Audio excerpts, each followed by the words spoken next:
Okay. Hi, everybody. We're going to get this started after I set up a YouTube chat. If you're on YouTube watching the recording, just scrub forward until you see something happen.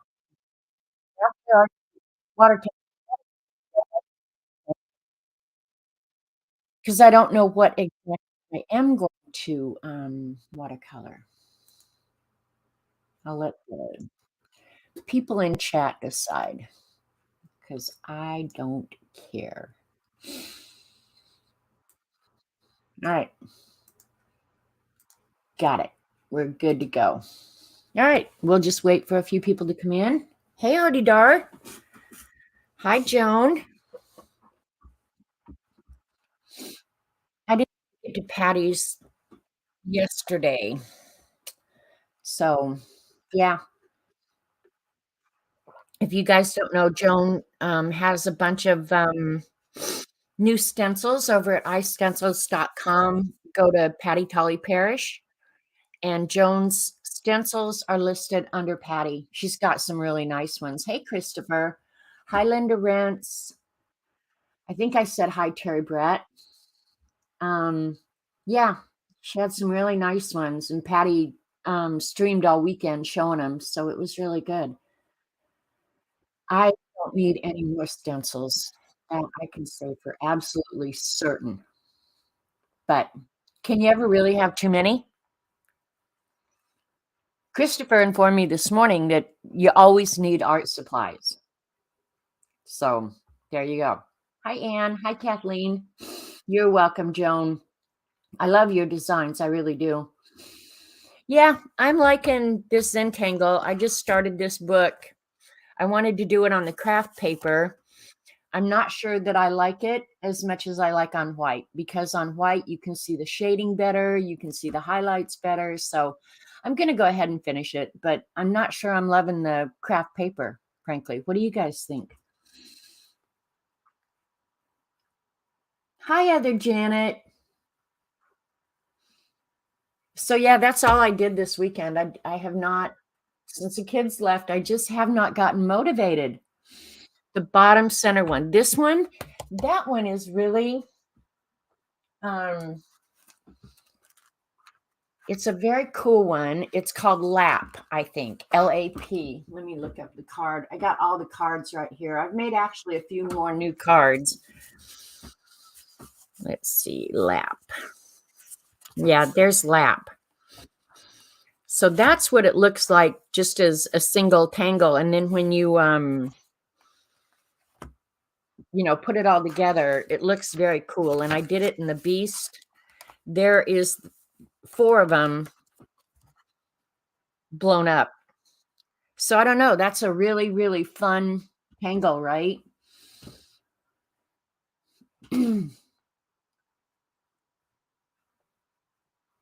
Hi, Deb. Hi, Barbara Clark.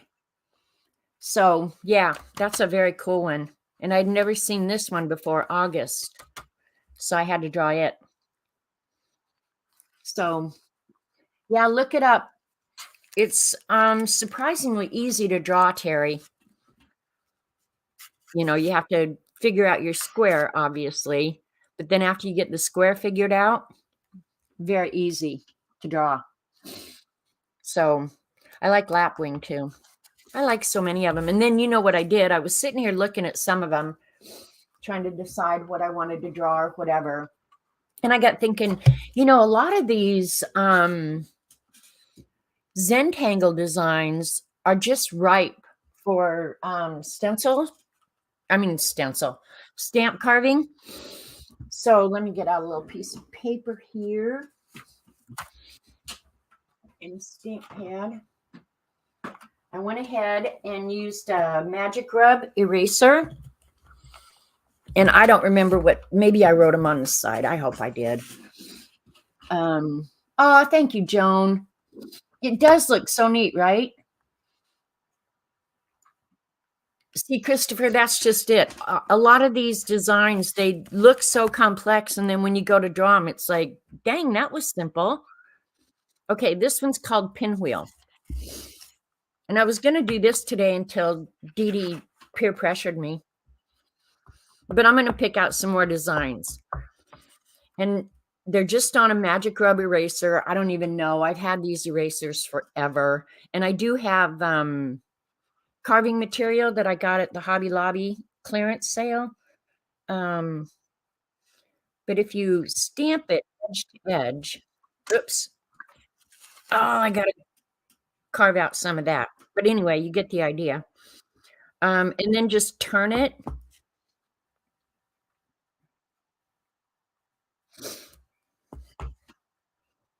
You can actually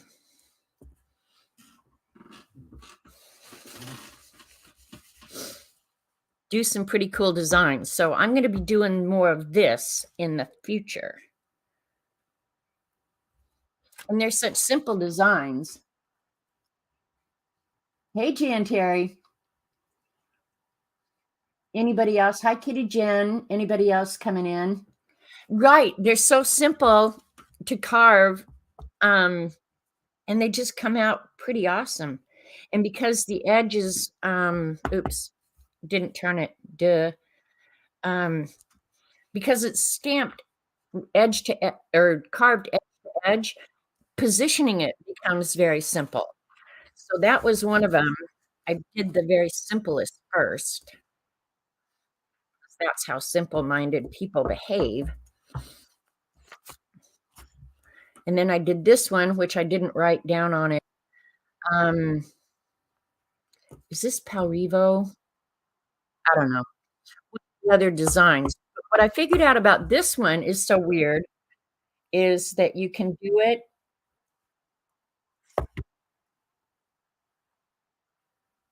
turn it.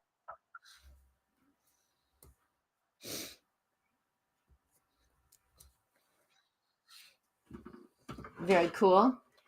And then what else I decided was if you did it diagonal, it looks like a whole different design.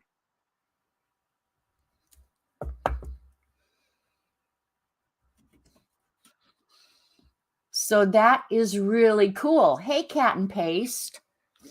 You need to get your butt on your mower and come hang out with me. And then this was just the little leftover. Because those that I carved were like 1 inch by 1 inch. So yeah, get an eraser and carve it. Look up some Zentangle designs. I've got a whole list that I'm going to try. So those will go in the trash now. But they'll be cool because you can do them in a whole bunch of different colors. And yeah, for backgrounds, they'll be awesome. Terry, I actually did those with just an X-Acto knife. I have the carving tools. I just didn't get them out. I did those with an X-Acto knife. Just be a little bit careful with it. If you cut off a finger, don't email Dee Dee. So I was going to show you guys that. And then that damn Dee Dee. She did that girl on her stream this morning. You do need to come hang out with me and my sweat poster. I like the stamps too, Barbara. They're so easy. Was talking about when she was watercoloring and color penciling that girl this morning on her stream. She said, that's what I looked like as a teenager. And I totally did. I don't look like that anymore, mind you. I still have the long, long hair. But yeah, my face doesn't look like that sweet young thing that it used to. And I'm a little bummed about it, but yeah, don't let your daughter see you. It's none of her business. Just tell her that. What I'm doing over here is none of your business. All right, I can actually move this because I'm not using it right now. Okay, so I did run up and pull a couple of my old photo albums. The one picture that I was gonna show, actually, I have to move a bunch of junk here. It's loose and I don't know where it is. So this is when I was in college. Okay. You don't like your near knives? Okay, so I know I should be taking these pictures out. That's my family. That's my college roommate. That's me. I used to hike with a guy from USGS, and we go hike on the map trails. So that was my backpack. I'll look it up. All right, this is me in college. That's me being a lizard. So that's actually what I look like. This is Marilyn and I sitting at my mother's house, and some of you might know what that is, but I think we were just freaking loaded. Hey, Rachel.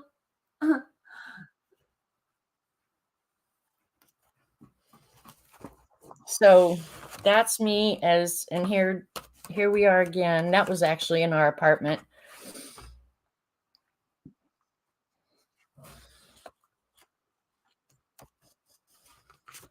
So yes, I did look exactly. Okay, this is how bad I was. Were you in a jug band? I was not, but I probably should have been. This is me in one of my cooking episodes. I put a can of peas into a glass pan, put it on the stove, and it freaking exploded. We had peas everywhere. We literally laughed until we peed ourselves. Yeah, this is me with now I've never been an alcohol drinker. I'm not sure why we had that bottle, but and this is my little Volkswagen that we named Devil. We used to go, you know the motorcycles that go up and down hills? There was one on the edge of Denver. We used to take that Volkswagen up on the hills. Yeah, I was pretty loaded there. This was my chemistry partner, Warren. Wonder what he's doing today. This is me being a lizard again. I probably did, Christopher. Okay, there's a good picture of me. This is me cleaning. Even though I was a totally useless person, there's the bong in the background. I still was a cleaner. All right. I don't know what else is in here. This is Rocky Raccoon. We had a raccoon when I was growing up. So that was Rocky Raccoon.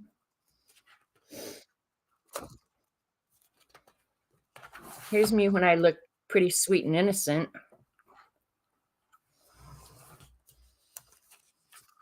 Yeah, right. This is me with I don't know. I know that was in South Dakota, I think. And Marilyn and I used to hang everything from the ceiling. Yeah, we were lucky to have a raccoon. That was one of my brother's weddings. That's me, my mother. Okay, that's pretty much me as a teenager right there. Long hair, blue jeans. Hey, Barbara.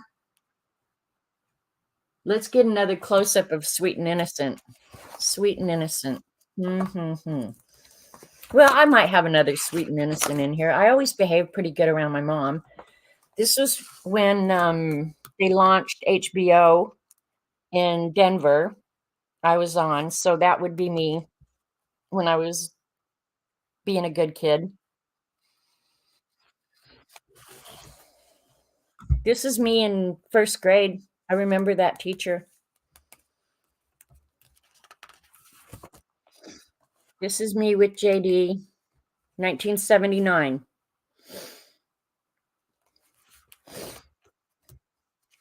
And that was my boss.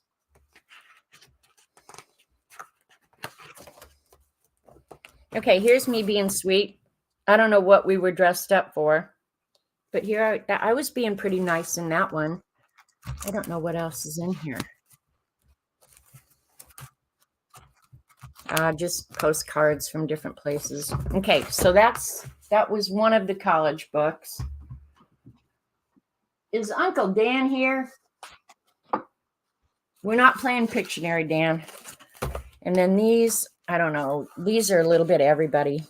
Here's me when I was sweet and innocent with my best friend and my brother and puppies. Okay, here's when I took state in home economics. Home economics related occupations. I took state for debate, believe it or not. And here I was when I was a teacher's aide. I was a teacher's aide for a year, and we taught handicapped children. So you guys think I was just a bozo. I wasn't always just a bozo. That's me when I graduated. I'd cut my hair right before I graduated. All right. There was one when I was really little that I wanted to show you. My mother, you'd think she could comb my damn hair on picture day. That's in high school. I remember when that was taken. That was at my grandmother's house. And I know I should get these pictures out of here, but I'm not going to. All right. That's exactly.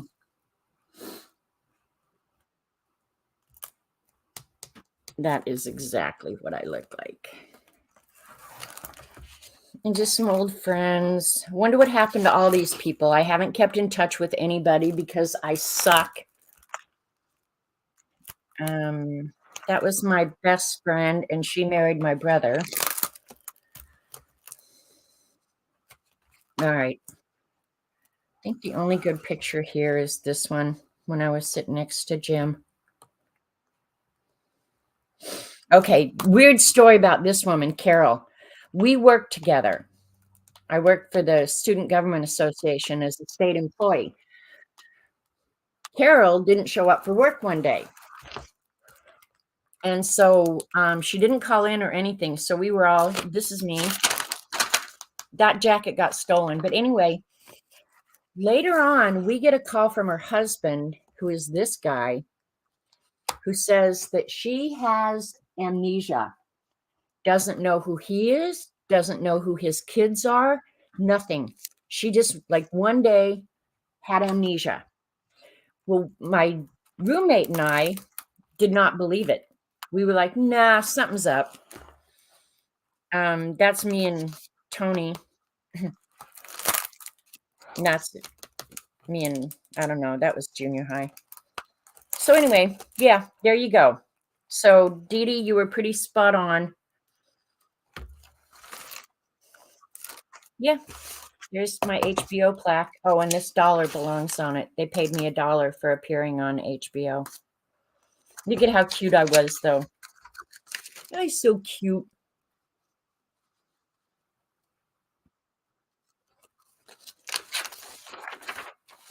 So yeah, I should get these pictures out of these photo albums, but whatever. All right, so there you go. Now you've seen pictures of me as a young person. I should have gotten the one of Robert and I so you could see what I look like now. Old. Just old. And that's okay too. I like every aspect of life. Really, Carol got amnesia. I could tell you entire stories about her. So my roommate and I, of course, we were probably stoned at the time, came up with this elaborate plan that we were going to go to her house and we were going to kidnap her because we thought her husband, because they had been having trouble and stuff. But anyway, we thought he had like locked her in the basement or something because we just didn't believe that Carol had amnesia and didn't remember anybody. Turns out I don't know if the amnesia part was ever really true, but she ended up, I think, in a hospital, like a mental ward, for a few weeks. And when she came out, she never went back to her husband. So it was just a really weird thing. Anyway, she ended up marrying, there was a guy on TV. He worked for the wildlife department in Colorado, and he was on TV, talking about whatever. And everybody knew him. She ended up marrying that guy. It was just, the whole thing was so crazy, but Carol's probably not alive anymore. I just dumped a bunch of crap. But yeah, I don't know. It's crazy what you look back on, right? So because Dee Dee peer pressured me, and I don't have the willpower to withstand her peer pressuring, I'm going to go ahead and watercolor today. And I got a couple of the books out. You guys have seen the Christy Rice books. This one I've painted in a lot, and I love this book, and I would recommend it to anybody who just wants to play with watercolor. The paper is not horrible, but the best thing about this book, if you're new to watercolor, is they give you a printed version of whatever it is, and then you can paint it yourself. So that's a page that I've painted based on their color scheme. Hey, you know it. Anybody else I missed coming in? Did I say hi to you, Barbara? I love a good peer pressuring in the morning. Exactly. So that's the thing I love about this book is you just get to play with your watercolors. It's no pressure. You don't even have to choose your colors if you don't want. Some of these are not done. I'm sure I intended to finish them. I just didn't. This is another one. This one would be great if the background is black. And on these, this is 100% watercolor. I've not done any pencil on it or anything. So, yeah, this is a great book just for playing with your stuff. And it's The Art for Joy's Sake by Christy Rice. And I've got another one of her books I'm going to show you, and you guys can decide what we paint today. And like I said, the paper isn't great, but it's not horrible either. Like when Dee Dee was working on that watercolor paper this morning, you're not going to get good wet on wet effects on crap paper. I'm just saying. So you almost have to just paint like Dee Dee did.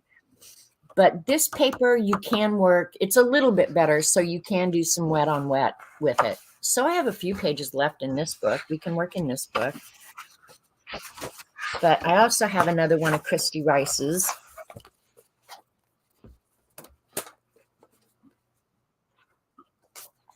Called Painterly Days. And I didn't know how many of these books she had out. It seems to be that she has like 3 or 4 of these books out. Christy Rice. You keep hearing Crispy Rice. Christy. This book, I like it. I have not done any in here. Reader board, wet on wet equals crap. No, it only equals crap on crap paper. Wet on wet is a fun, awesome technique. So I picked out a couple of pages in this book. These have gray lines. So you could go back in and do ink over them, whatever. The thing about this book that I'm not crazy about is the designs are real small.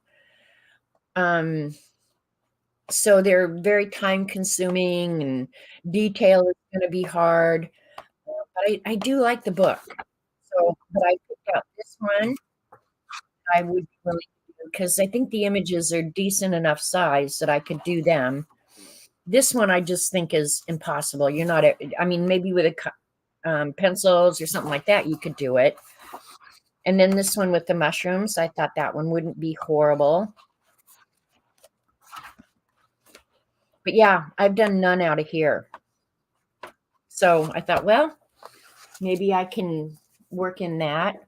Or, and I worked in these before. I like these because the designs are real big. You guys can see them. I can work wet on wet. This is a Prima marketing product. They sold it at Hobby Lobby. I don't know if they still do, but I do like it. What the hell is with this camera? But I picked out this one because I would want to do those roses yellow. And then this one I did on stream. I was going to go back and do details in pencil, but I never did. So there you go.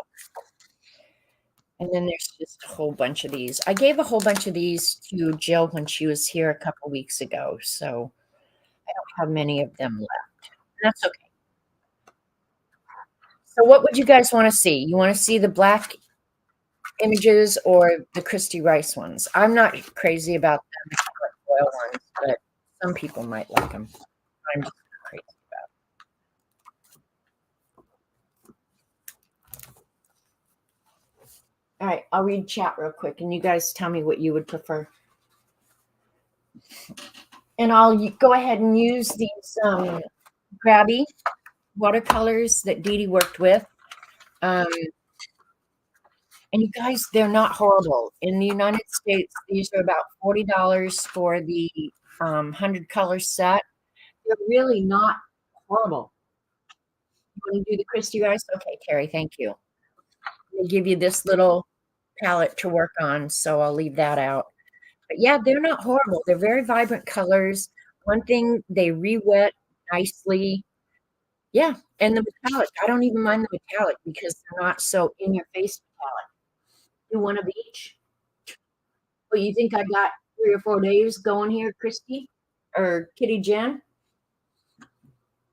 We'll pull one out of the Christy Rice book. Mushrooms or flowers? I don't care which. This one has butterflies, vines. Yeah, don't care. Not horrible. That's my highest recommendation. Well, they're obviously student grade, so they come with their own set of issues. But I'm a firm believer, I mean, and go look at Cat and Paste coloring pages that she's done with Crayola crayons. You can do great art with inexpensive products. So that's partly the reason I like using inexpensive product on the channel, because I know a lot of people can't afford the M-grams and stuff like that. Now, don't get me wrong. I love the M-grams. I love Daniel Smith. I love them all. But when I say these are not horrible, I'm telling you, they're for the kind of stuff we're probably going to do as a hobby, not a job. I highly recommend these. Insanity has helped you a lot. It's the only thing that keeps me sane, Kat.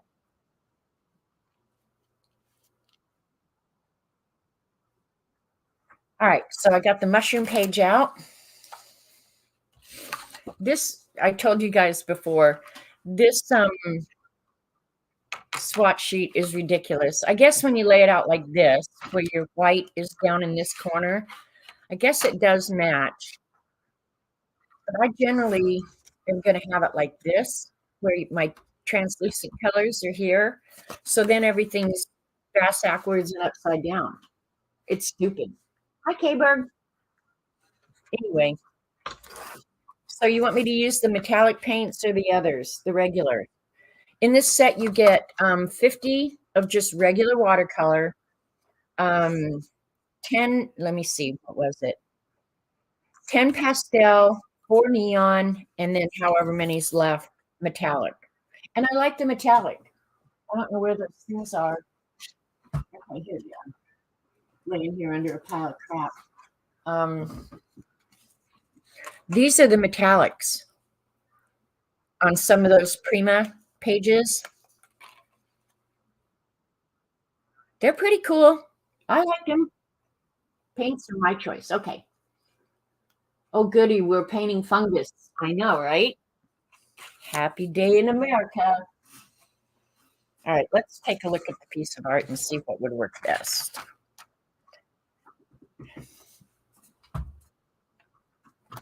I don't know what I'll end up doing with this when it's finished, other than maybe put it in my finished projects book. Let's use the regulars, because I think that's mostly what most people are going to do. Rachel, did I even say hi to you?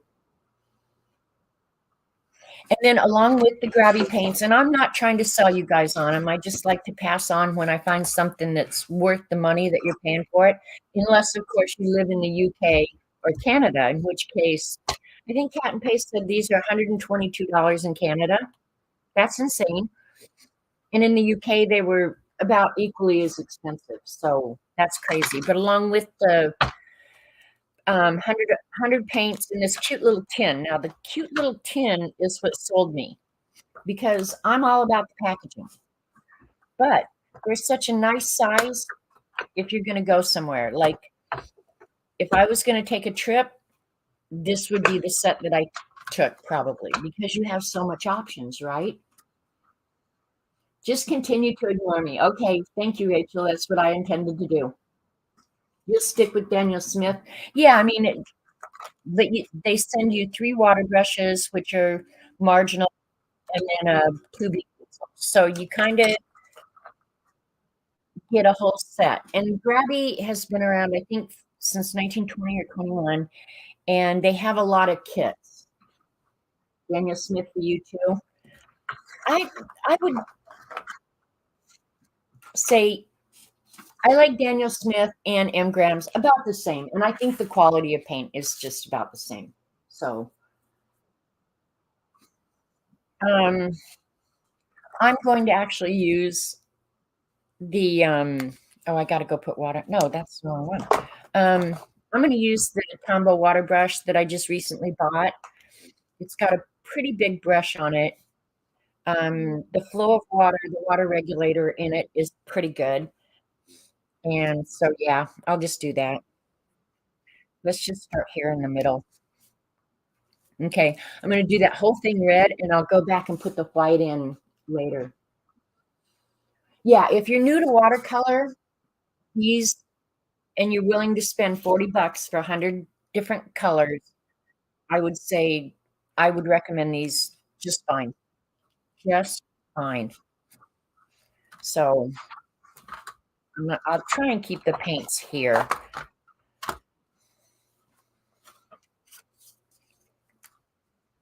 But they have a good selection of all the colors, you get some good yellows, reds, lots of blues, the greens, green watercolor is always kind of a pain in my world, but Dee Dee sprays hers, I'm not gonna spray them.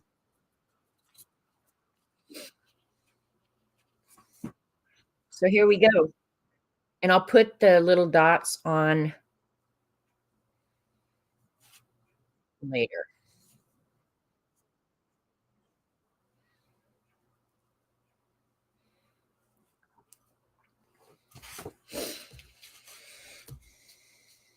And I just got these, Tombow water brushes because my Kuretake have just pretty much crapped out. I just can't deal with them. So I may go back in and do detail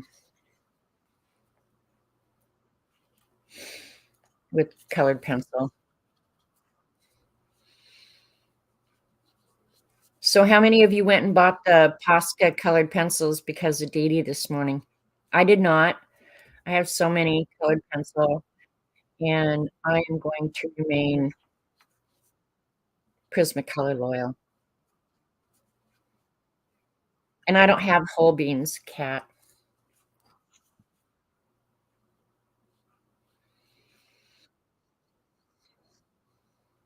I do have the Lumis though.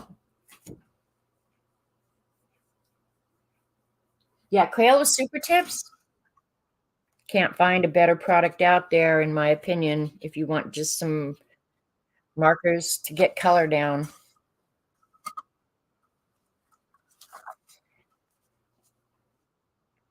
We'll have all kinds of colored mushrooms. I hope you guys can see. This page is kind of big. I should cut it down to 8.5 by 11 or something, because that's the book it'll end up in.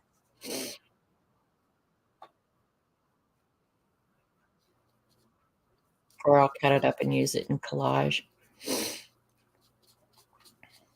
I'll do some wet on wet, maybe on this one here.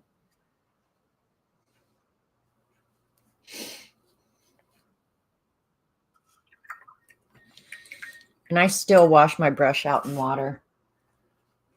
I still have a set of pencil crayons that I have to use up. How many years have you had them, Christopher? Because my Prismacolors, I bought my first set um, when I was in college, and I've used them ever since. I still think I have some of the original ones in colors that you don't use very much, and they were owned by Beryl then, and Beryl Prismacolors were the best.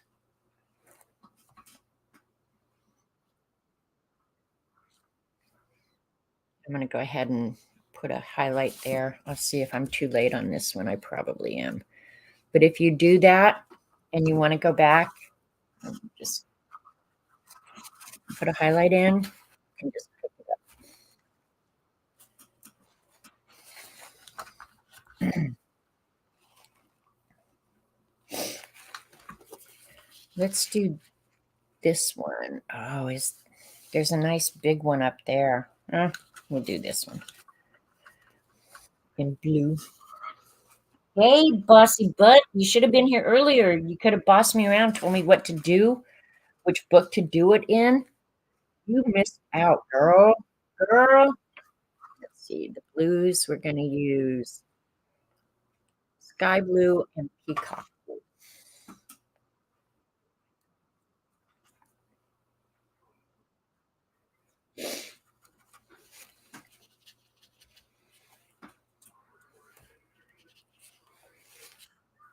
I always do this. I get down here and I get wet, and then I want to paint something around it, and I end up putting my hand in the wet paint.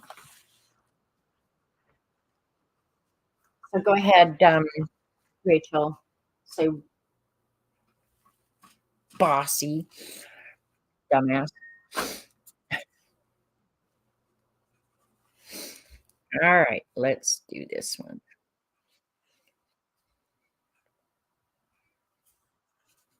Whole thing pretty wet.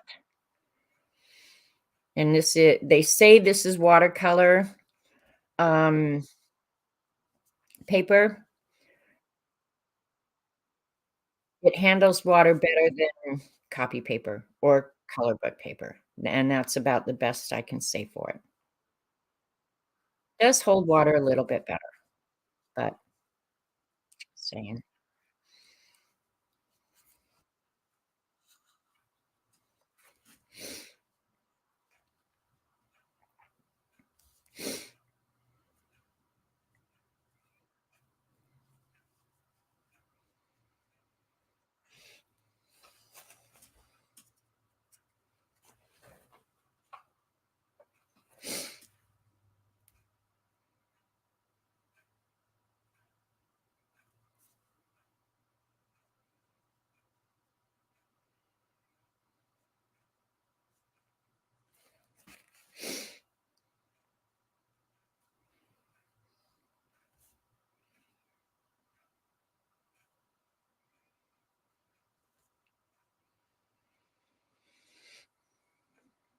Dee Dee says I don't watercolor anymore. I watercolor all the time in the Beast.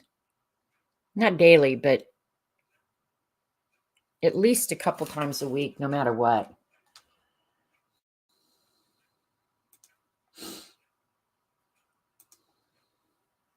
Hey, CB.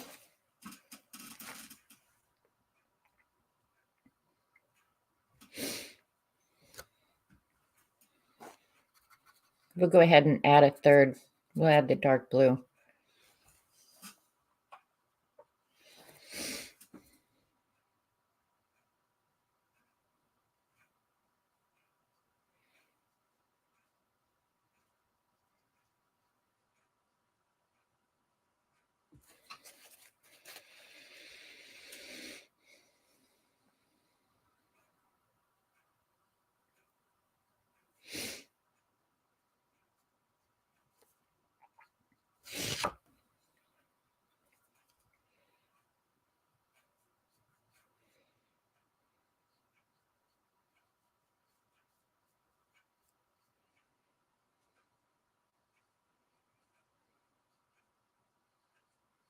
So sorry, I get really quiet when I do this.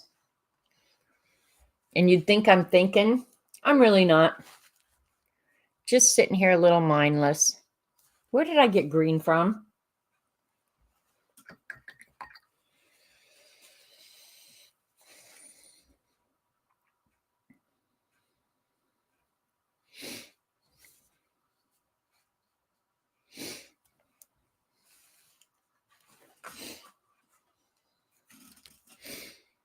The thing about watercolors is you got to wait until the end to kind of see how it all comes out.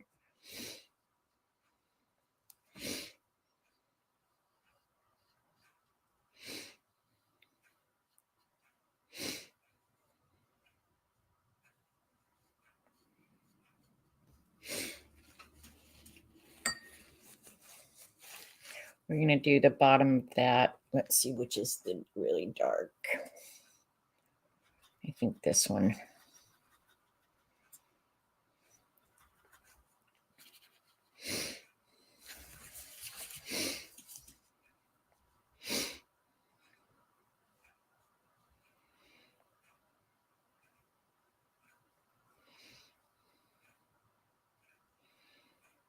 I should look in, yeah, you guys can see the original art well enough.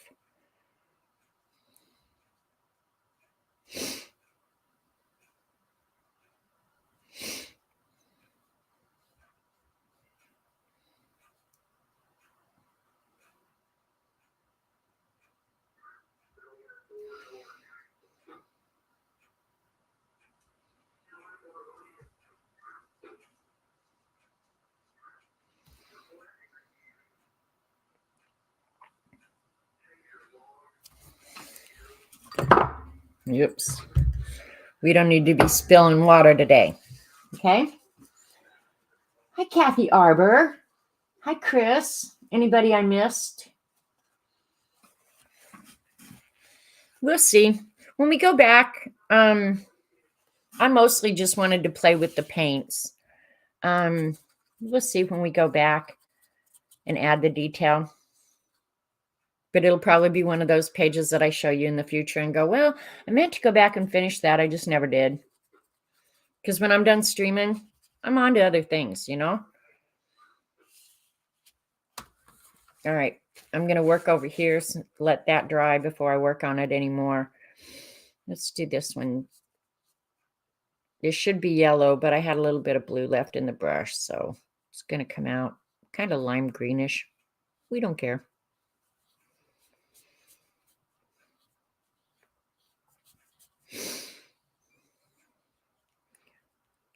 Those pictures I showed you guys bring back a lot of memories, I have to say.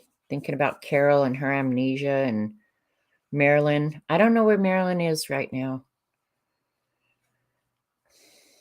I need to go on the internet and see if I could find her.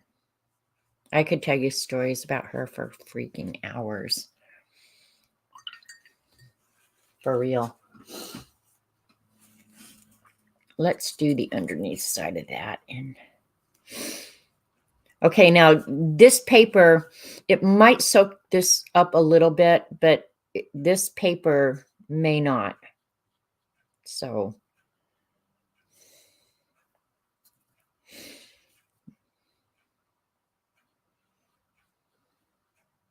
I want the bottom to stand out a little bit.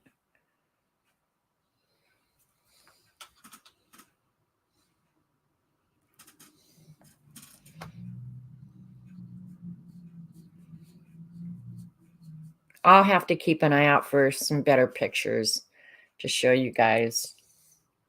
Because those, I knew those were the crazy ones when I picked them out when Dee Dee said, is that what I look like?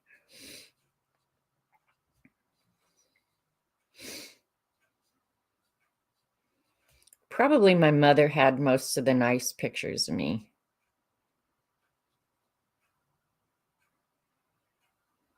I can only think of a couple, like my portraits and stuff like that. I don't think I have any of those. I think those were all in my mother's stuff. And I don't know where any of that ended up.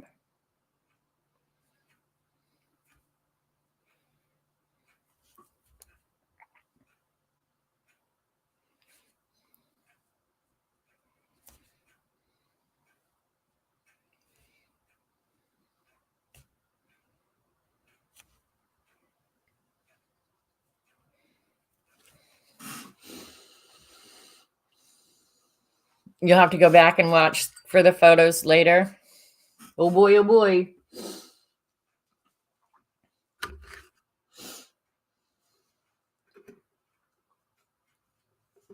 Little me. Yep. Why is my YouTube not? Hang on. All right. That's so weird. Let me refresh YouTube and see if it comes up better. I don't know what is going on here. I'm getting the chat, but the picture is no longer moving. I think. What'd Dan say? Uncle Dan, leave it to Dan to cause trouble.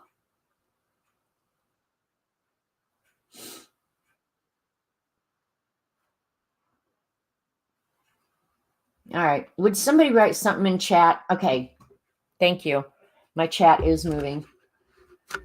They're expensive there too. For cooked food. Oh, okay. That's something different. All right. Let's use one of the browns. I have a brown here on the palette already. I'll just wet it. I do that a lot. If I don't have a plan in mind, I'll use up the paint on my palette, which is fine. Then I have to hit it with a heat gun so I can move back toward the top. But yeah, the color selection is good. I just haven't come up with a downside yet.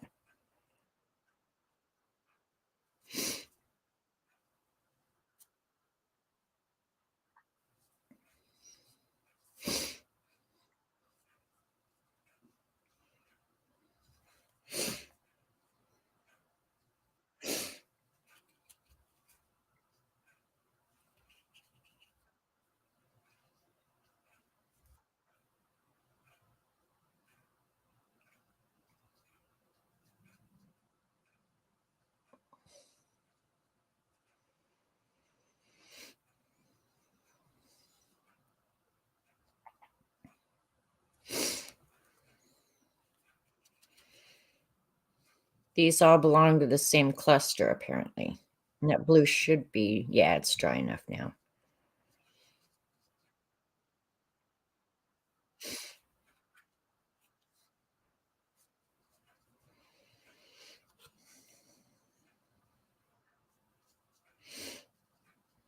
Oh, you guys, the geese brought their babies yesterday. They are so cute little fuzzy butts. I can't even describe to you. I should have taken a photo. I always feel really happy when the parents bring their babies, knowing that this is a safe place for them. So they are so cute. I need to take a photo so I can paint them in the beast. I think I actually did that last year. Did a paint your day and put the baby geese in. They were so cute. All right, let's see what other browns we've got. I'm not even sure what brown. That probably was burnt umber. Let's use the raw umber next to it. Hopefully this is it. These paints being backwards in this, I'm going to have to make a new cheat sheet. I swear to God, I'm going to have to.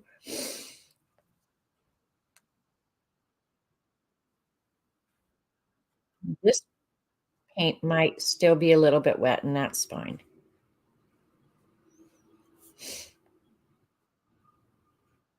Dang, it's windy out there. Spring has been delayed a little bit.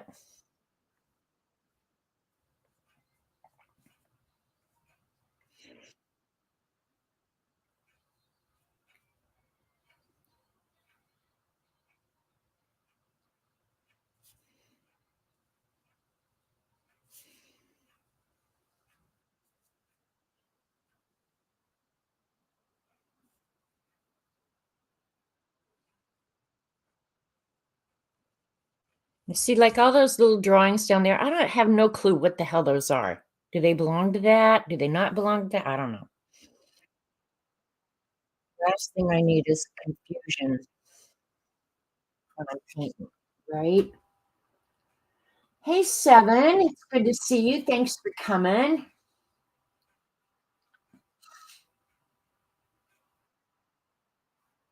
You did the happy face.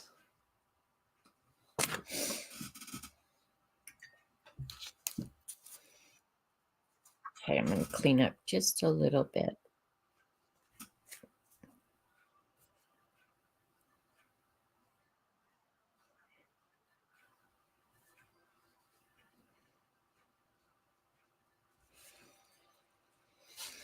Sometimes it's easier to see in the screen of the monitor, honestly.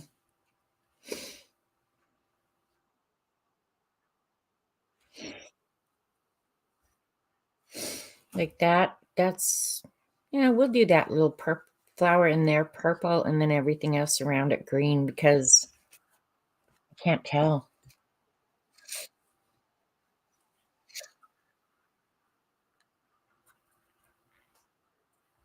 Purple and watercolor is always, I think, a funky. Like those, they're just not natural colors. So always just a little funky.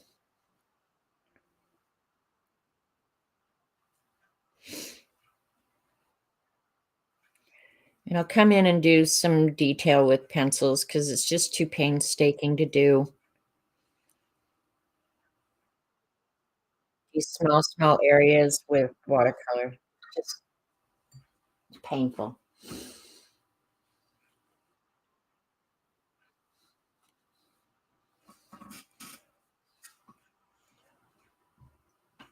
Hi, Zavalza Designs. Thanks for coming and checking in with us. Appreciate you coming over the channel. Let's see what green we want. Let's do that, the olive green.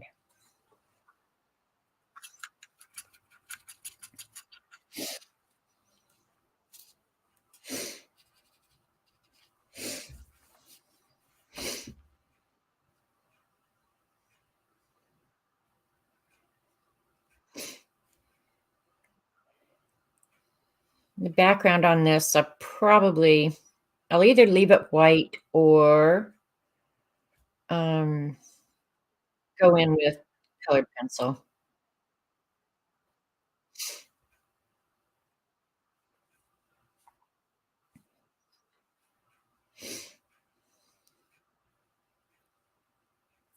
And I've been intending to get the monster journal back out, and I do have a bunch of the stories written, or at least notes on all of them. So I could go ahead and finish that.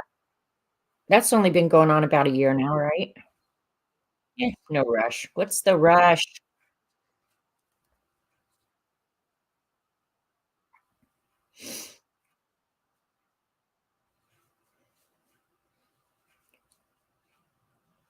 And I have a note to do the map paper zine. That sounds really fun too. So, and Dee Dee said turn it into a swap. I don't know. Would you guys do that or not? Up to you. I don't really care. Now that summer's coming. Well, now that company is gone, I guess is what I should say. Um, I'd have time to host something.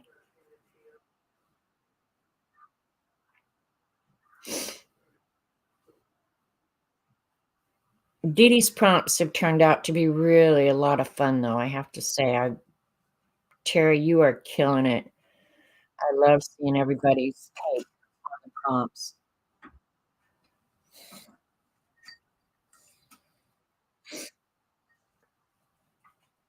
All right. I think let's repeat the blue. I don't want to turn this into a freaking rainbow.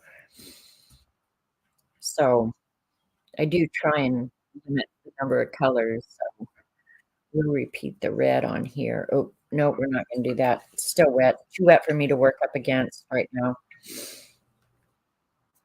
What color do we want?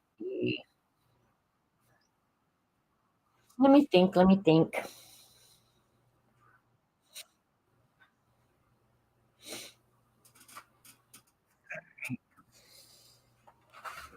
Turn it like this. This swatch card is so confusing. Let me see if this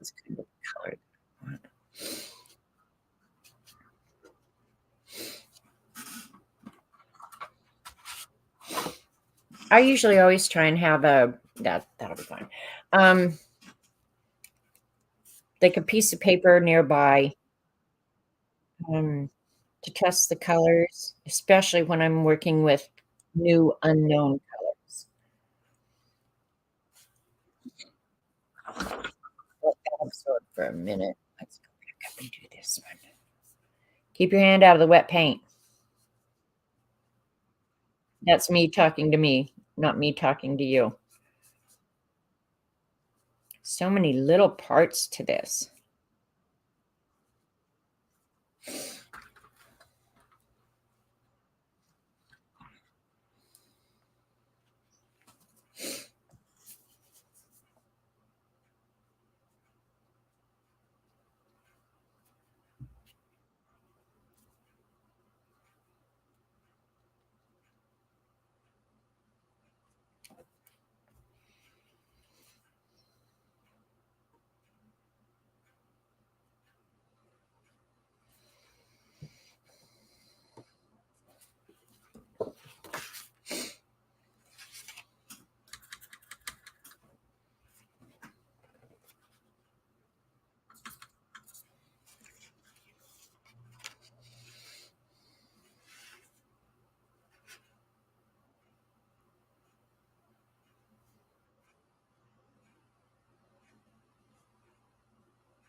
I would probably participate in a map zine swap. Okay, you would, Devin. Nobody else is speaking up. No good at drawing maps. Terry, the thing is, I don't think you have to draw the maps. Like if you have map paper, I would say you could use the map paper. Because like everything else I would do, do you accept Braille? I would take Braille, Rachel, but only for you. I don't see why you couldn't use a map, a printed map, and turn it into an unknown. Like if I was going to do that, I would use the part of the map where like New York City wasn't just right in the middle of it, right? And you could just turn it into whatever you want.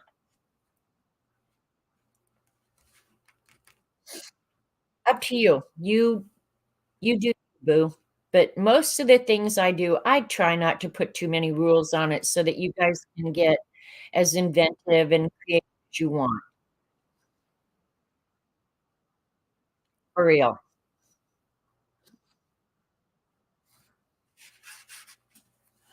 I'm going to move the paint palette.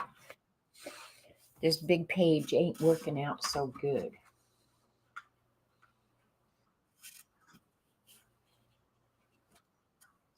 No, that's not the red I was using. That's the red I was using, I think. We're going to put some orange in this.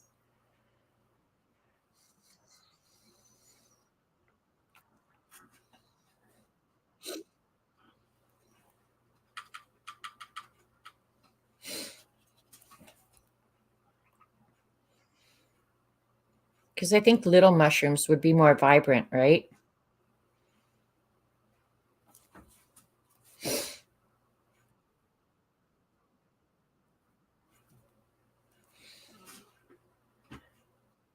And can I draw a fantasy map? Yeah, and that's kind of, I think, what it would kind of be about. I can't find the note. I think when Dee Dee was talking about it, she was talking about that it would be like an unknown location. But I'm saying you could use a map from an actual location and just turn it into a fantasy location or start from scratch. I don't know. You guys tell me what you think would be enjoyable. But it all started because of the prompts.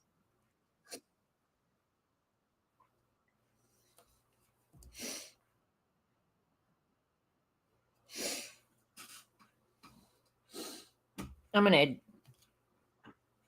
Devin's taken off. The blue shroom is my favorite so far. I have to go accompany son to an appointment. Okay, Devin, we'll catch you later. This one should be fun too because it's got crazy things. All right, what other colors do we want our mushrooms? We could do this one blue. I'm gonna try and limit the palette, I really am. So they may not be the exact same mushroom, just same color.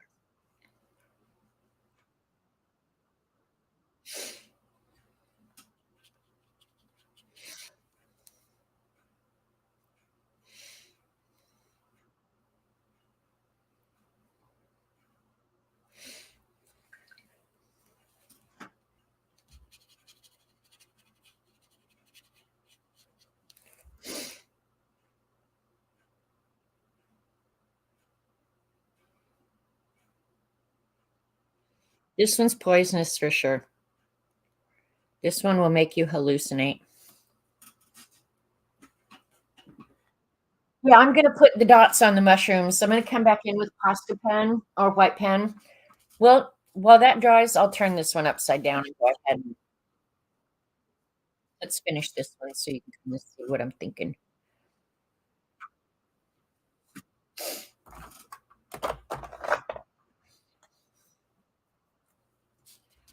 I like red mushrooms with white dots. You just finished making prompts for mixed media.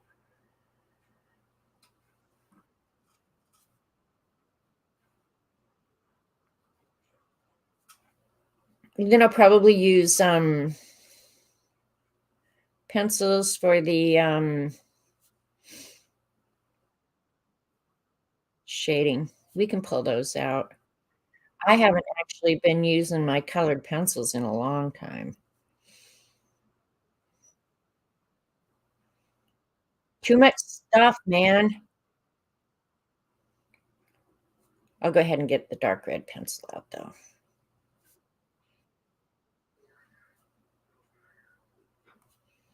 I generally do all the watercoloring and then come back and do details and stuff last, but that's really hard for me on stream. Like Dee Dee, so good at that. That girl, I don't know how the hell she does it. Um, I don't know.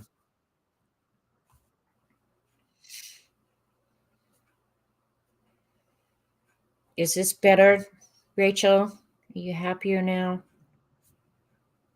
We got to keep Rachel happy. Rachel, I really do pray that your eyes don't interfere too much.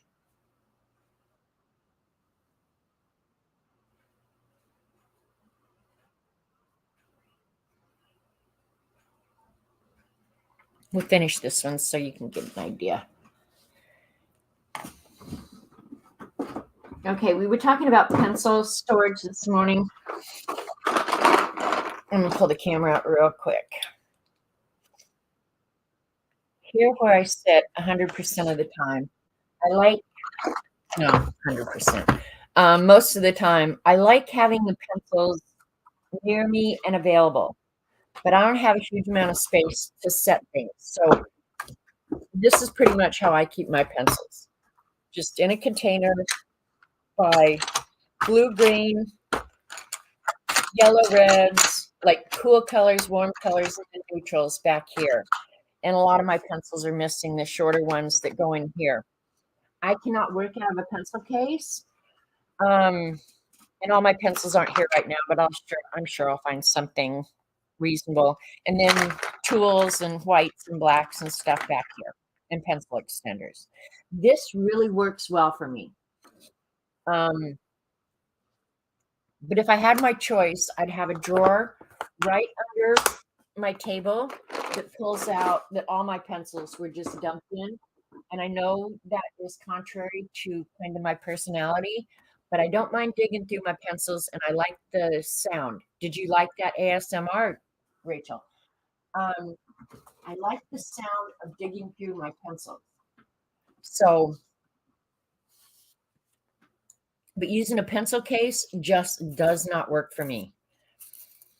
And I can't sit and color in a color book anyway. It makes me nervous. But that's what pencil cases do for me. Have you tried playing with the Posca pens? Yes, I have a whole set of Posca pens. I love them. very much. Okay, the sun's coming from this direction, so my, shadows are gonna be on this side of the white dots. And actually, Cat and Pace should be showing us how to do this. That girl's got her stuff going on big time.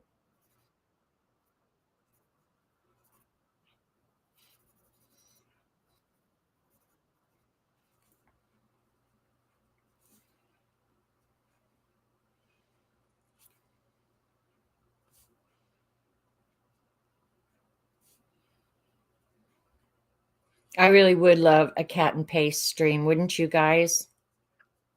No pressure, Cat, but yeah, would love a Cat and Pace. I'd love to see how she does some of the things that she does. Not that I could replicate them, but sometimes on IG, I just sit and look at some of the pages she's done, especially the illumination. Her illumination is amazing. She gets that light right down.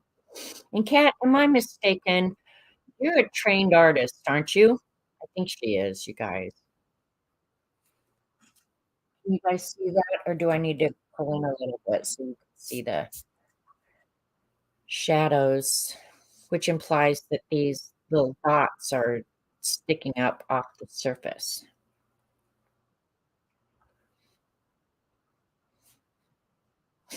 Like your water drops the other day, those were awesome.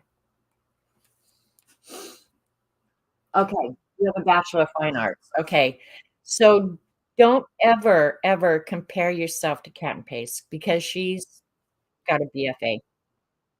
Okay, I could use that acronym Cat and Pace. Thanks for the ASMR. You're welcome, Rachel. If you want more, just speak up. Um, do you want me to make up stuff for that acronym, Cat? None of it could be said on screen, mind you, but I love a good acronym.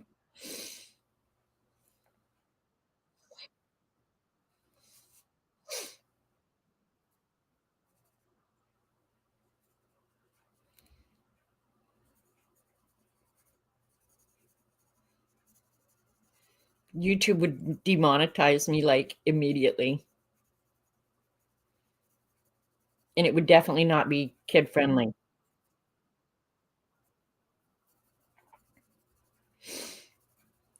Just go where a 12-year-old boy's mind would go. Go up and read True Story. True Story. In this chat, best friends forever. Best friends always. True story. My secretary sent away for a birth certificate and found out her mom could not spell her middle name, Louise. Did not have an I. So it was Lewis. Cat, Cat, get a hold of yourself. It's okay. Hi, Sharon. Okay, Kitty Cat Jen. See you later. That's funny.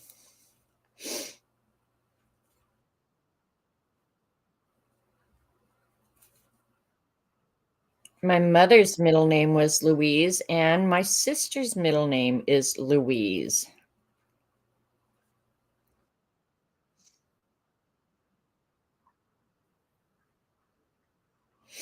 And I'm not sure where that came from. I don't know of anybody else in our family named Louise.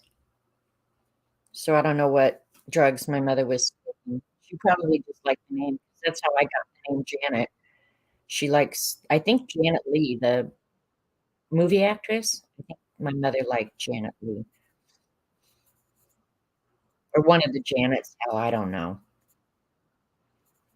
And then my middle name, Merle, is after my grandmother, who was quite a remarkable woman.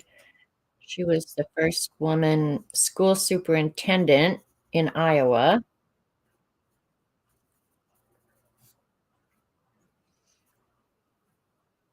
She was not a warm, fuzzy grandmother, let me tell you. All right, have I blended that out enough?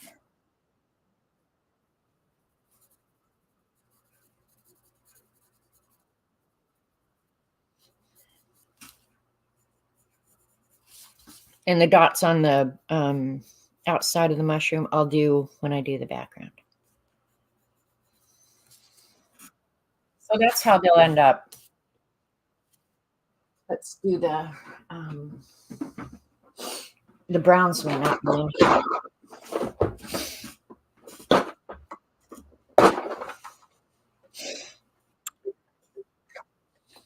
A lot of my colored pencils are still in with the Monster Journal, believe it or not.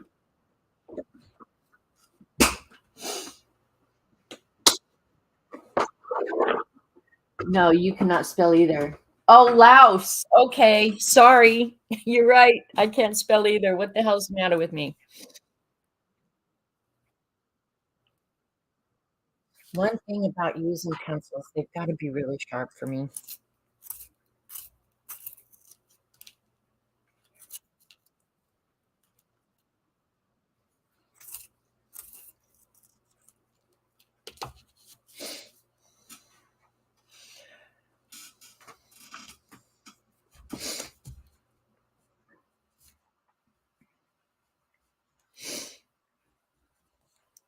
All this just for Rachel. We can't have Rachel upset.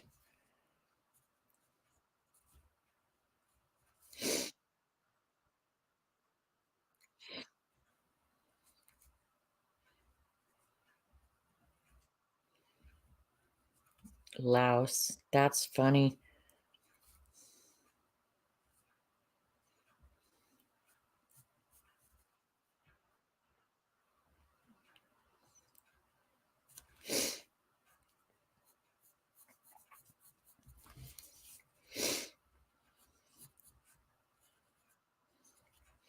That's why working on stream is kind of hard. Like if you're just going to put your whatever your finished product is on Instagram, you never see the ugly part. But it doesn't matter what you're working on. Everything you ever do, you just have to work through the uglies. And if it ends up ugly, throw it in the trash.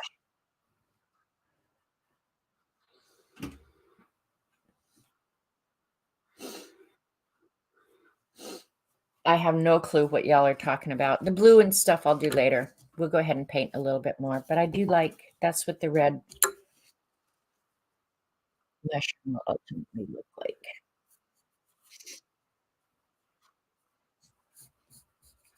Clean up the edges with colored pencil. And I'm really not sure what I'll do with it.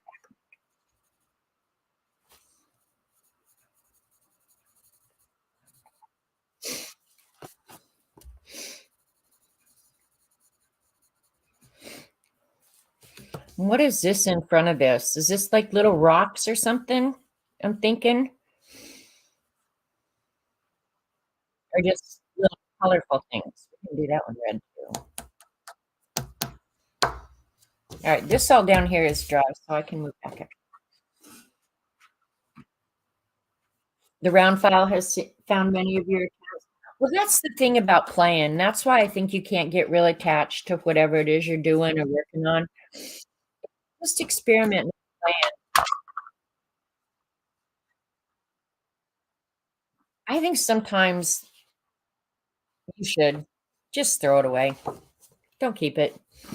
Now, sketching, I feel a little bit different about because I think sketching, if you keep it, if you're truly just trying to get better, keep it in a sketchbook so you can go back later and see your progress. Because definitely with sketching, if you're working at it and it's something you enjoy, you definitely will see improvement. So it's important that you keep your old stuff so you can look back and say, holy cow, I learned this or that, or look at how much I've improved, whether it's features in a face or whatever it is.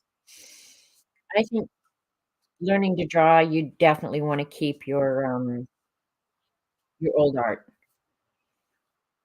but it's mostly so you can, pat yourself on the back occasionally and say, "Dang, I really have improved." Or as you get older and your eyesight goes, you can look back and say, "Damn, I wish I could do that again." Don't you know?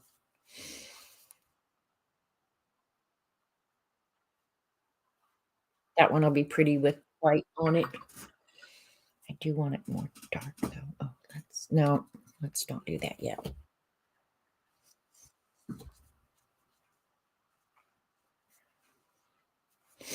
I have learned but these paints, I don't think it'd be a problem, um, to put your paint out on a palette. I think you have more control of space.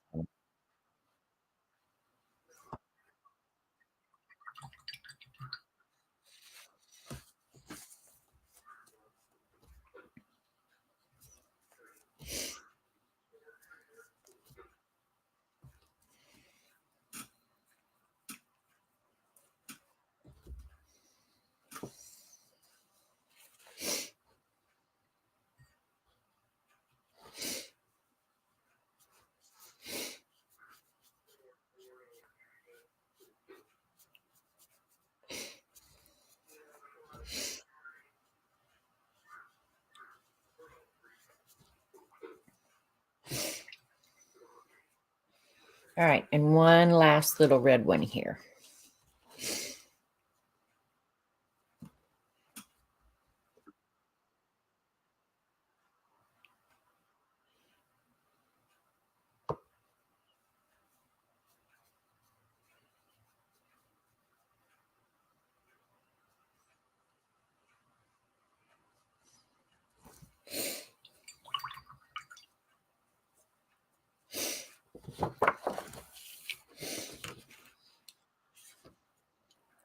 Alright, there's a couple of these.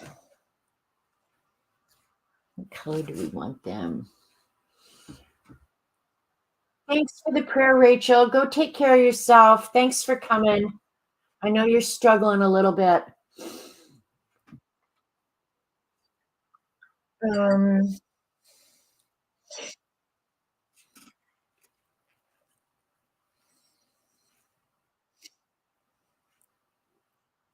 alright. Look at the colors, see what our color choices are. Maybe we'll do that one orange. This is just gonna be a hodgepodge of hell. What do I like?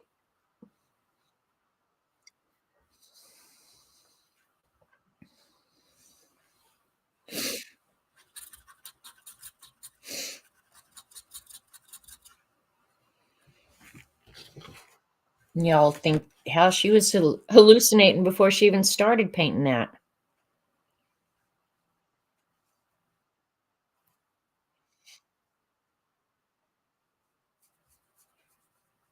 Okay, I went directly from the palette on that one so I could get really, really dark or direct from the pan. But it's hard to spread evenly when you do that. I did look up the binder in these, Grabie paints is Gum Arabic, and that's why they re-wet so nicely.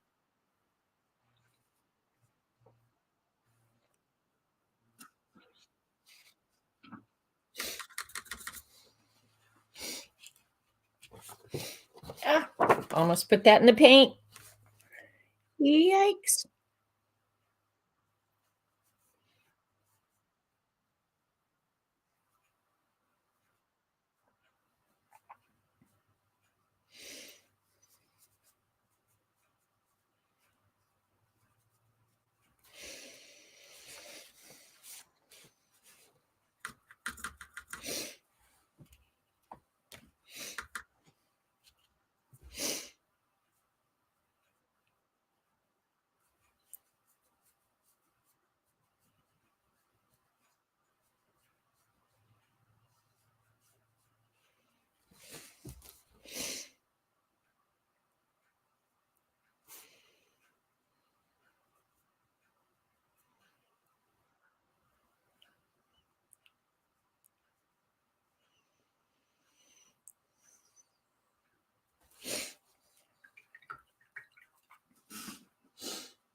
Were you dreaming about making a trip when you picked this page to color? I did not pick this page to color, um, so I take no responsibility for it. Um, actually, um, Terry Brett said, "Paint the mushrooms." I was gonna paint some yellow roses, but I didn't really care, quite frankly. And mostly, I just wanted to play with the watercolors, and Dee Dee peer pressured me.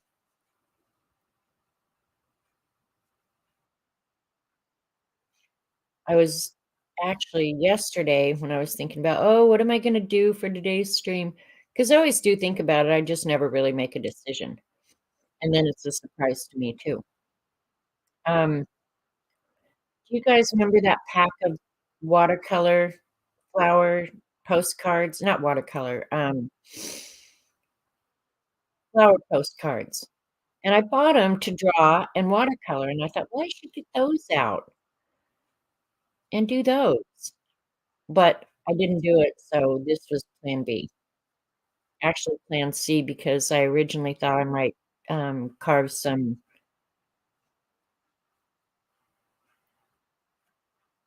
Zentangle rubber stamps I thought would be fun. You can tell I'm not really committed to anything. I'm good with whatever.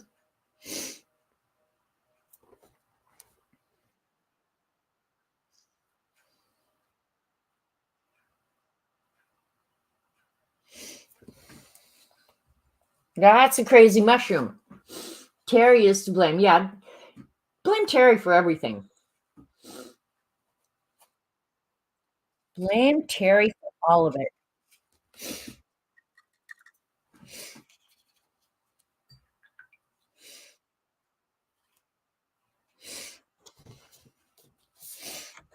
We'll make the bases a little bit different color. This one will be a fun one.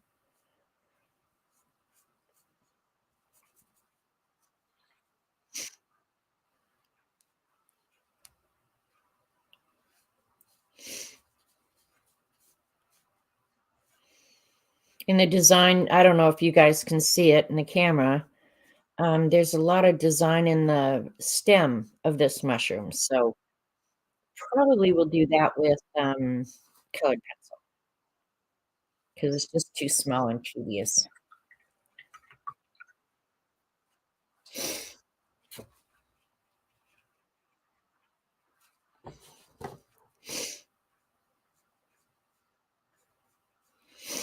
One nice thing about doing a huge page like this is you can move around from wet to dry, and that's kind of what I'm trying to do. That's why I'm not doing all of it at once, is because I can see myself putting my hand in that any minute.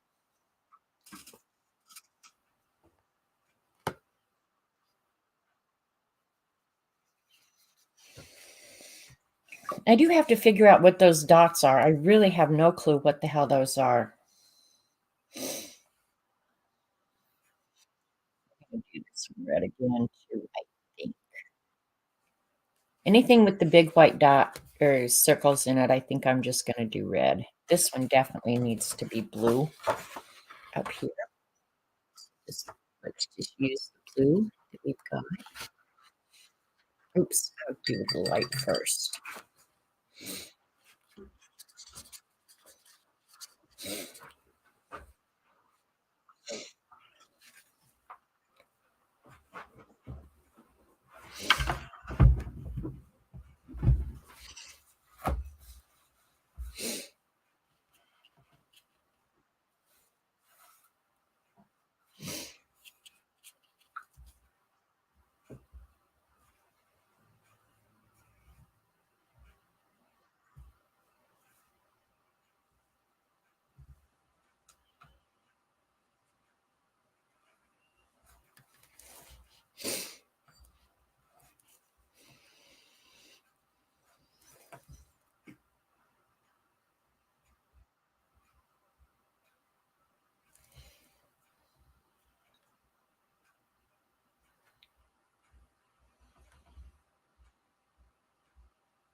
Okay, and then base that one I did just the indigo blue. I think I'm gonna get some more of that out. I'll be happy when I start learning these colors. I don't know what Robert's doing.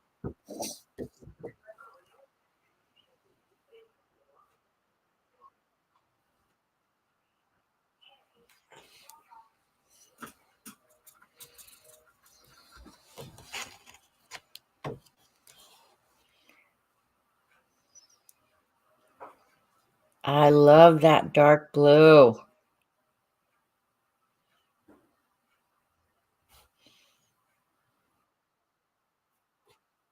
We let that dry and then I'll do something in between. Okay, bye, Barbara. Have a great afternoon.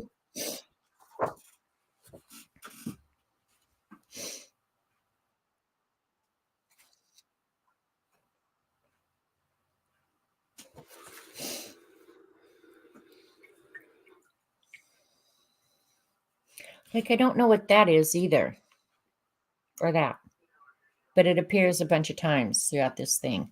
And then this curlicue thing. I'm going to do that in colored pencil with green. It's just too hard with the watercolor. I mean, I could do it, but why when you don't have to? Hi, Carol. How are you? Haven't seen you in a long time. Hope all is well in your world.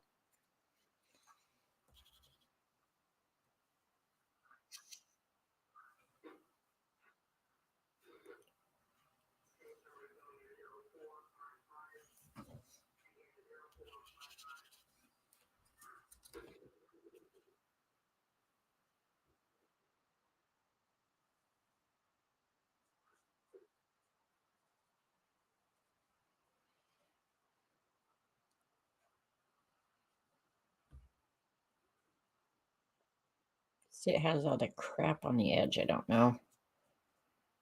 Do any of the rest of you have any of these Christy Rice books?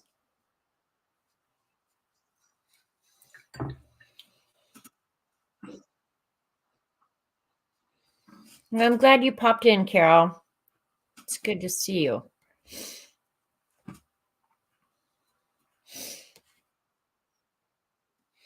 I didn't do a highlight back here, so let's try and create one.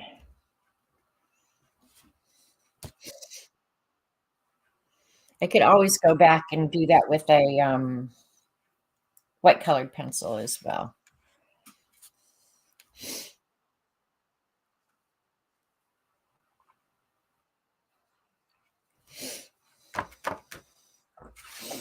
All right, these are dry up here now. Let's go back in with the dark one.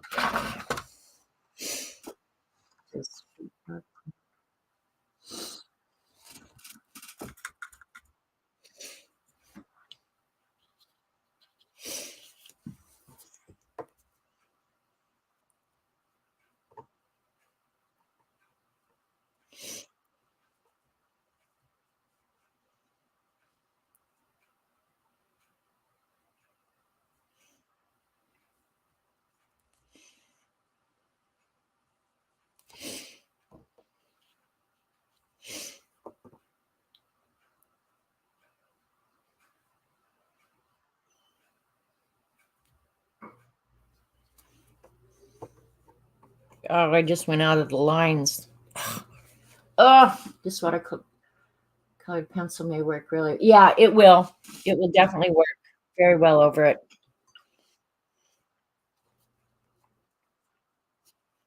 For the most part,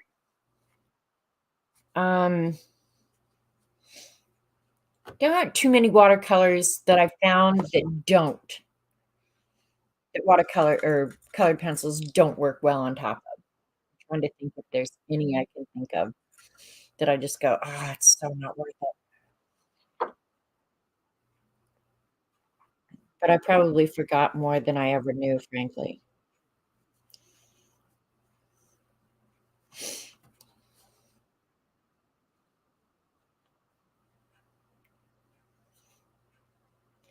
And that one, the lines are so tiny, they're going to get a pencil.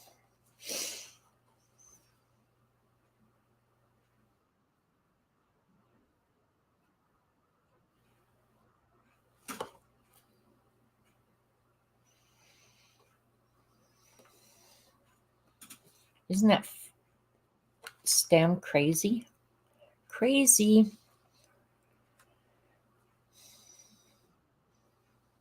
I really don't know what to do with those circles there. If I should just pick one of the colors and repeat it. I don't know. I don't know. I don't know. There's another one of those crazy ones.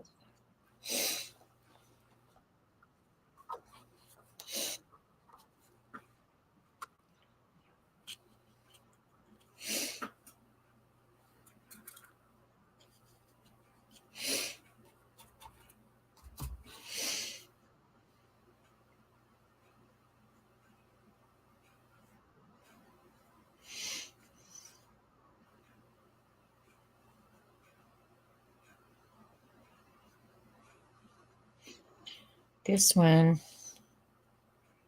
I'll let it dry just a little bit and drop some purple in, I think. Hallucinogenic.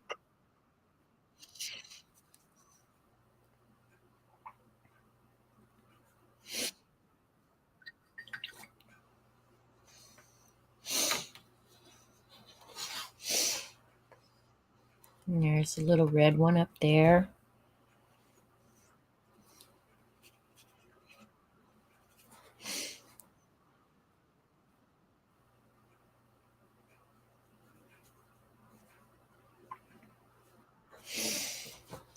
All right. I'm going to go ahead and do all the red ones at once. Let's see how many more we've got. Do that one red.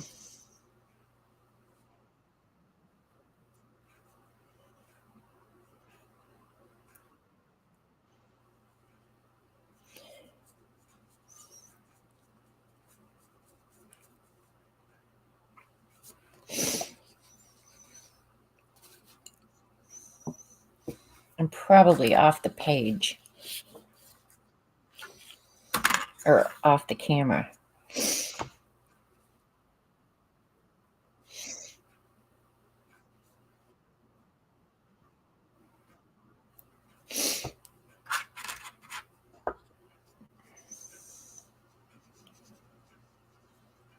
Fortunately, because the weather, I'm aware that I'm sniffing.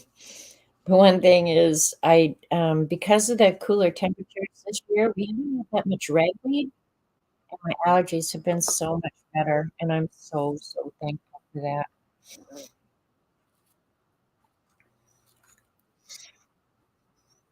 Because that's the one thing about spring that I absolutely dread.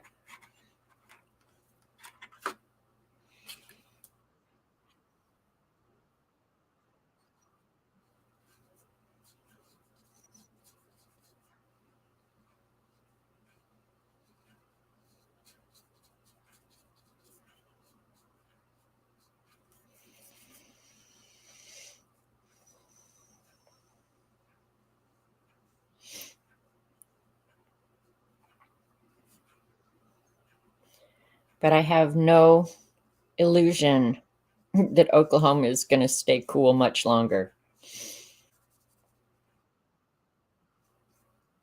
But we have had a really nice, cool spring. Sometimes downright cold.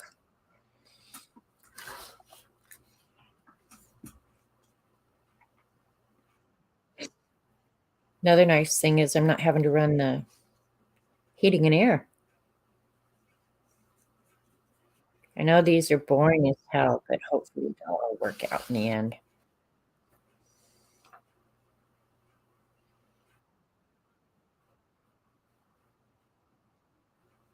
All right, cat and paste. If you're still here, tell me what you would do with the background of this. Just because I want to be just like you when I grow up.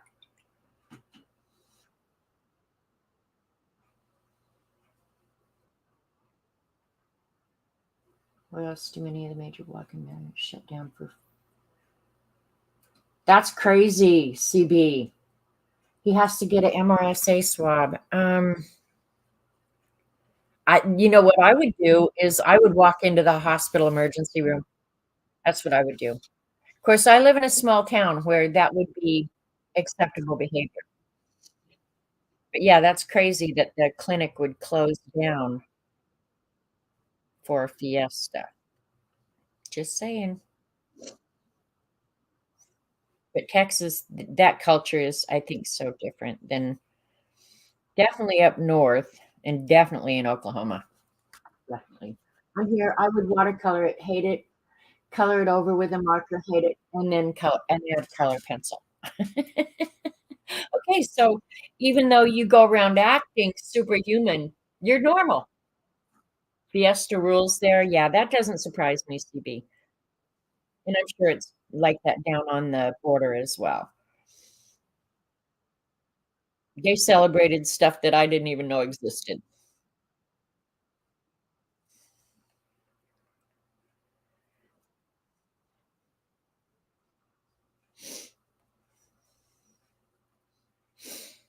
I think lifting the watercolor at this stage is a little bit easier than going back and adding white later, but do whatever you want. I mean, you could go back in with a white colored pencil and do this easy. I think some colored pencils work better than others. And it would look brilliant when she's finished, right? That's the deal. What the hell is it with her? That bachelor's in fine arts, I think, helps a little bit. Maybe not, but I'm pretty sure that that has something to do with it. All right. What I want now is kind of like maybe ultramarine. No, let's try ultramarine to go with the other blue.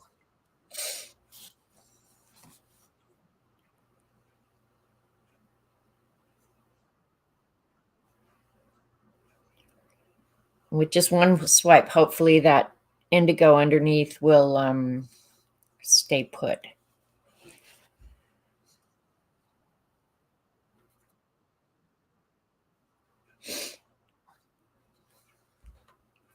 Is that the indigo?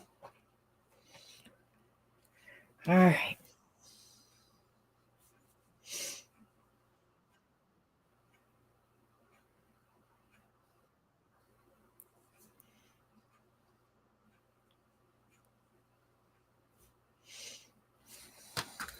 Let that dry.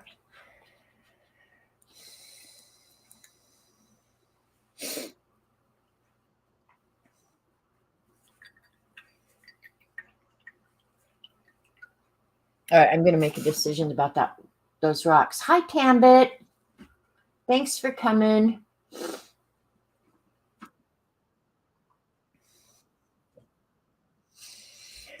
All right, here's the deal. Can you make a decision about the background this early? Reason I'm asking is because for these places where there's just a bunch of circles, what I would like to do is just paint the whole thing and then separate them out with pencil or whatever I'm going to do later. That would be the easiest. They look like stones to me too, but they look so out of place, Carrie. That's the crazy thing. Like if you've got a mushroom standing up here, would there be a, yeah, it just looks weird to me. It's weird to me. Whatever. Let me see if that matched the right brown. I did not. All right. Let me think how I did that. Maybe it was just a real light brown or that. Let's use the gray. What the hell? It won't be the same as down here. Yeah.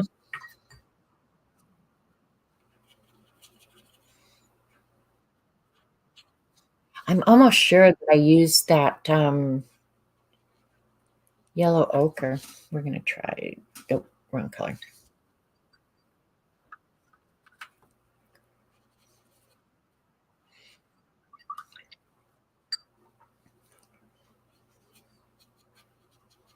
That's the problem when you mix these things willy-nilly as you're going, you know?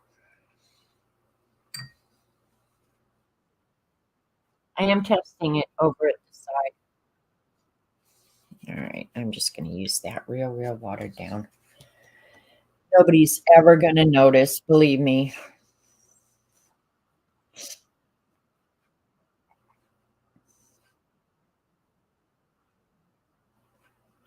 That's the thing about using new colors. Like if I was using my M grams, I probably wouldn't be suffering like this. You just got to get used to them.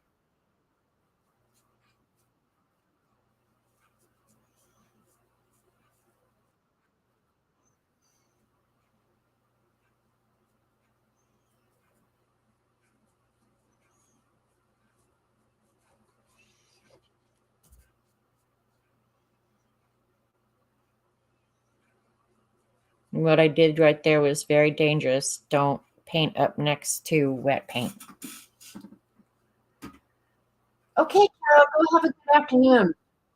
Yeah, the reds will look really good when we're done. Really good.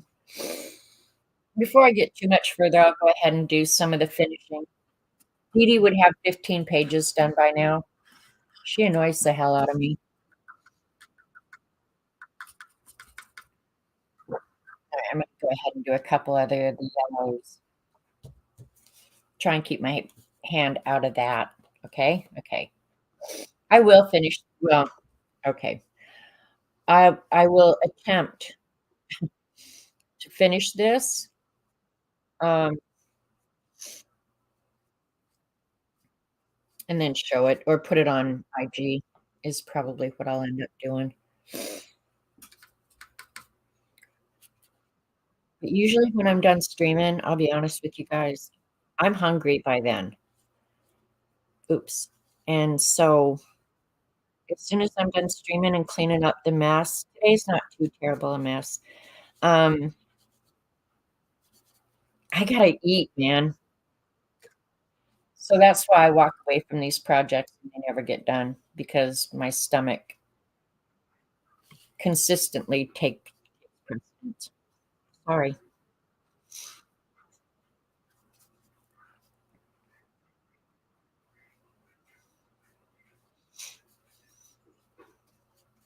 But as you can see using these paints, they are nice, vibrant colors. So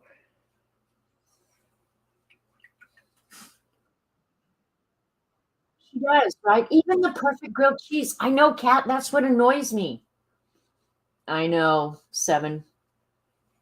Wet watercolors. Danger, danger, danger. Let's see if I've forgotten any of them. Got all those. That one. Have I done one of those yet? Yeah, I did. And these browns. I'll go ahead and just repeat it right now.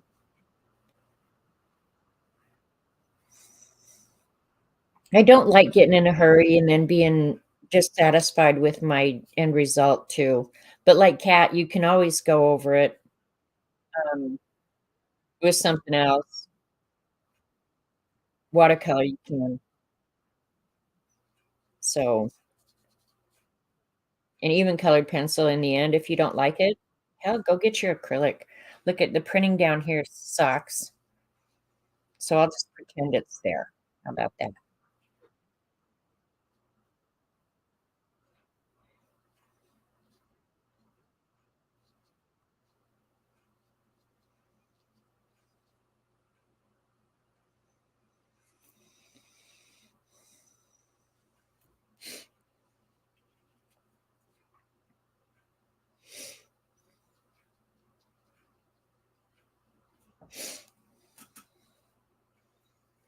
Oh, there's a red one I missed.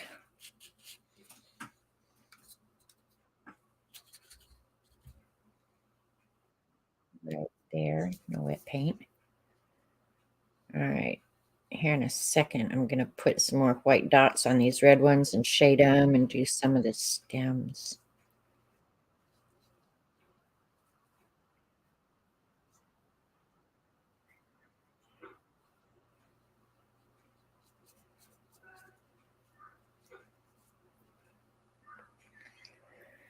I have to find, okay, so it's there.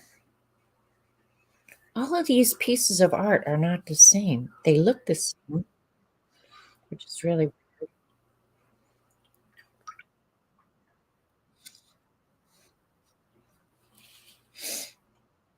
there's some more of those brown ones. And the printing there sucks too. That's so weird. Same piece of art, pieces of the art missing. If I looked, I bet you $100 these were printed in China. Just saying. All right, I've got wet paint there and wet paint there. So when you have that, the best thing, flip it upside down. Keep your hand out of the paint.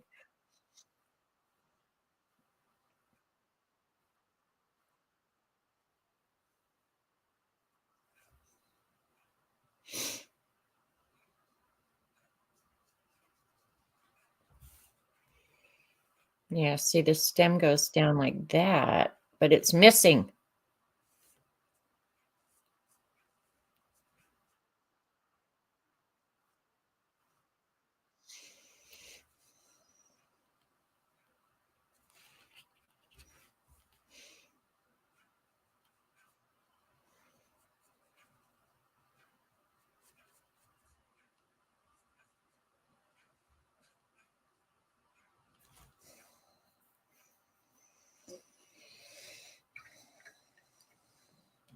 All right, let's look what we missed.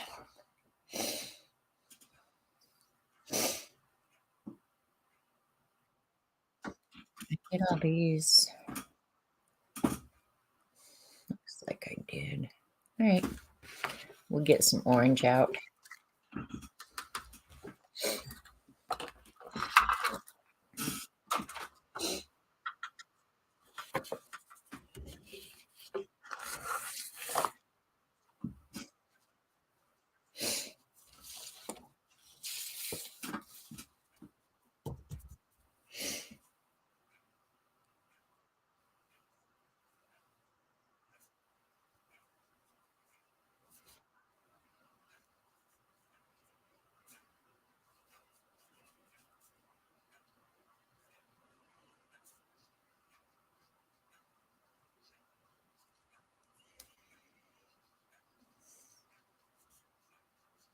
These aren't all going to be the same because I'm making up some of the designs in the middle of them.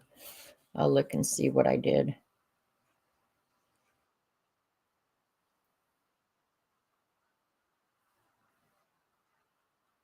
Yeah, it's good enough.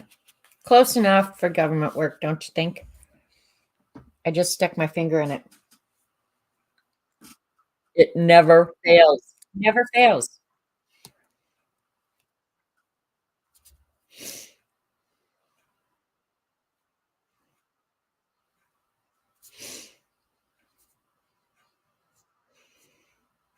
Trying to speed up this process a little bit so I can get some details done.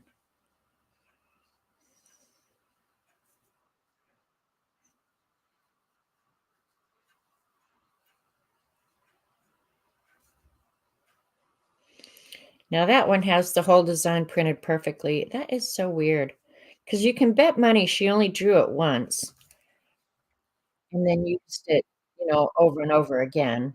So that's so weird that the images are incomplete some of the time. Just weird, really weird.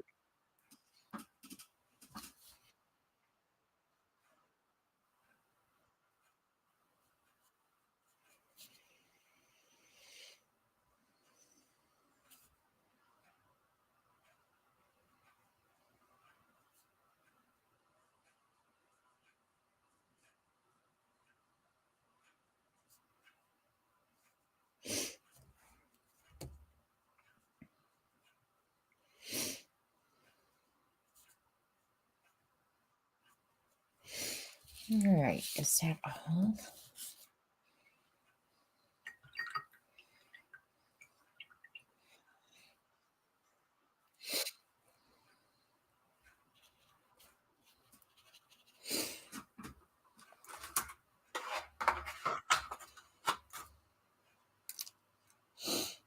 Red ochre, brown.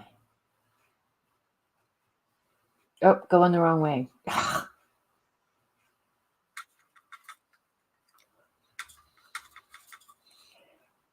Upside down cheat sheet does not work, you guys. Just saying, does not work.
All right, check chat. Dee Dee survives to be getting out the bread and cheese. I know, CB, right?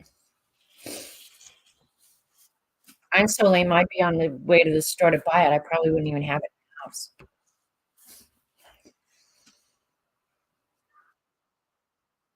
No, I usually actually do have groceries because I have to drive so damn far to get anything.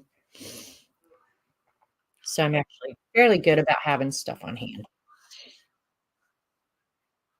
But she is fast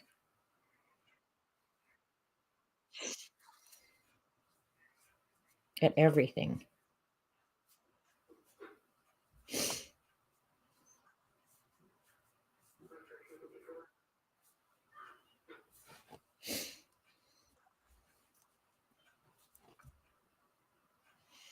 I keep forgetting those first mushrooms. I did go ahead and go over them already with a pencil, so they're not going to look exactly the same.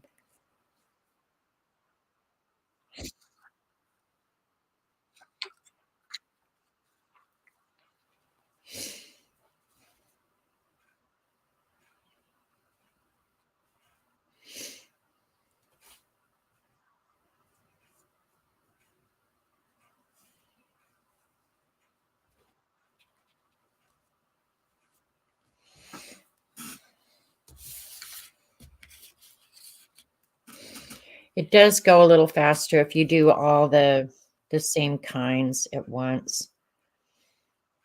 I should have looked at the original art.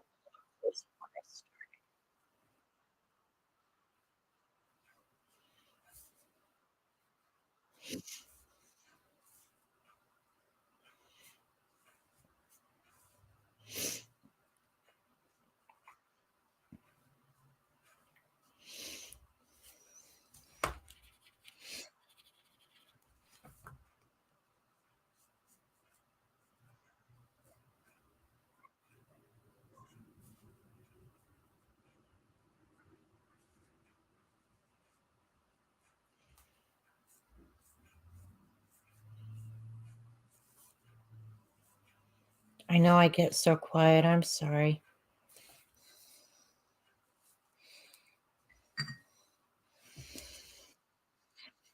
Now I'm just softening them with an almost dry brush. And for the most part, they're dry, so it works pretty well. So you don't end up with harsh lines, but just depending on whatever you like. Ooh, almost goofed up there.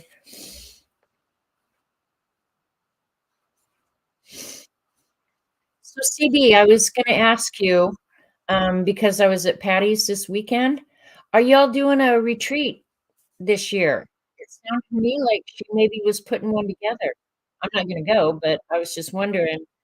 She said something to lead me to believe that y'all are going on a retreat, um, this summer again. I think that would be awesome because you guys haven't gone in a few years, so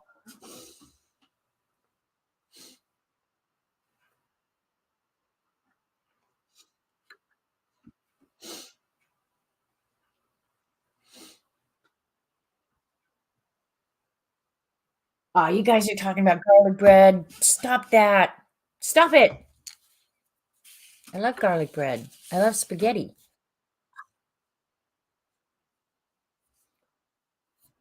Y'all are mean.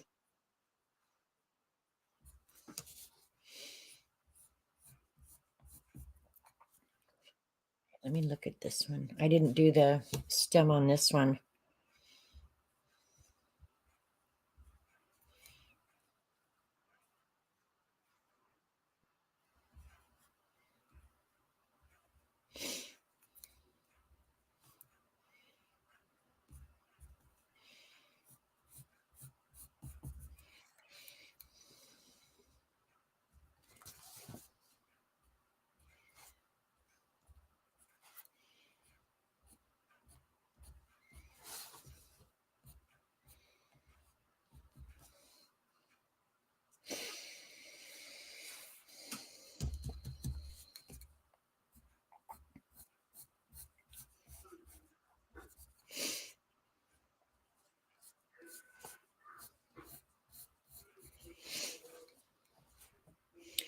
And on this, at the when I'm almost done, now I can make the decision because with the printing in gray rather than black, it's almost like it's already been inked.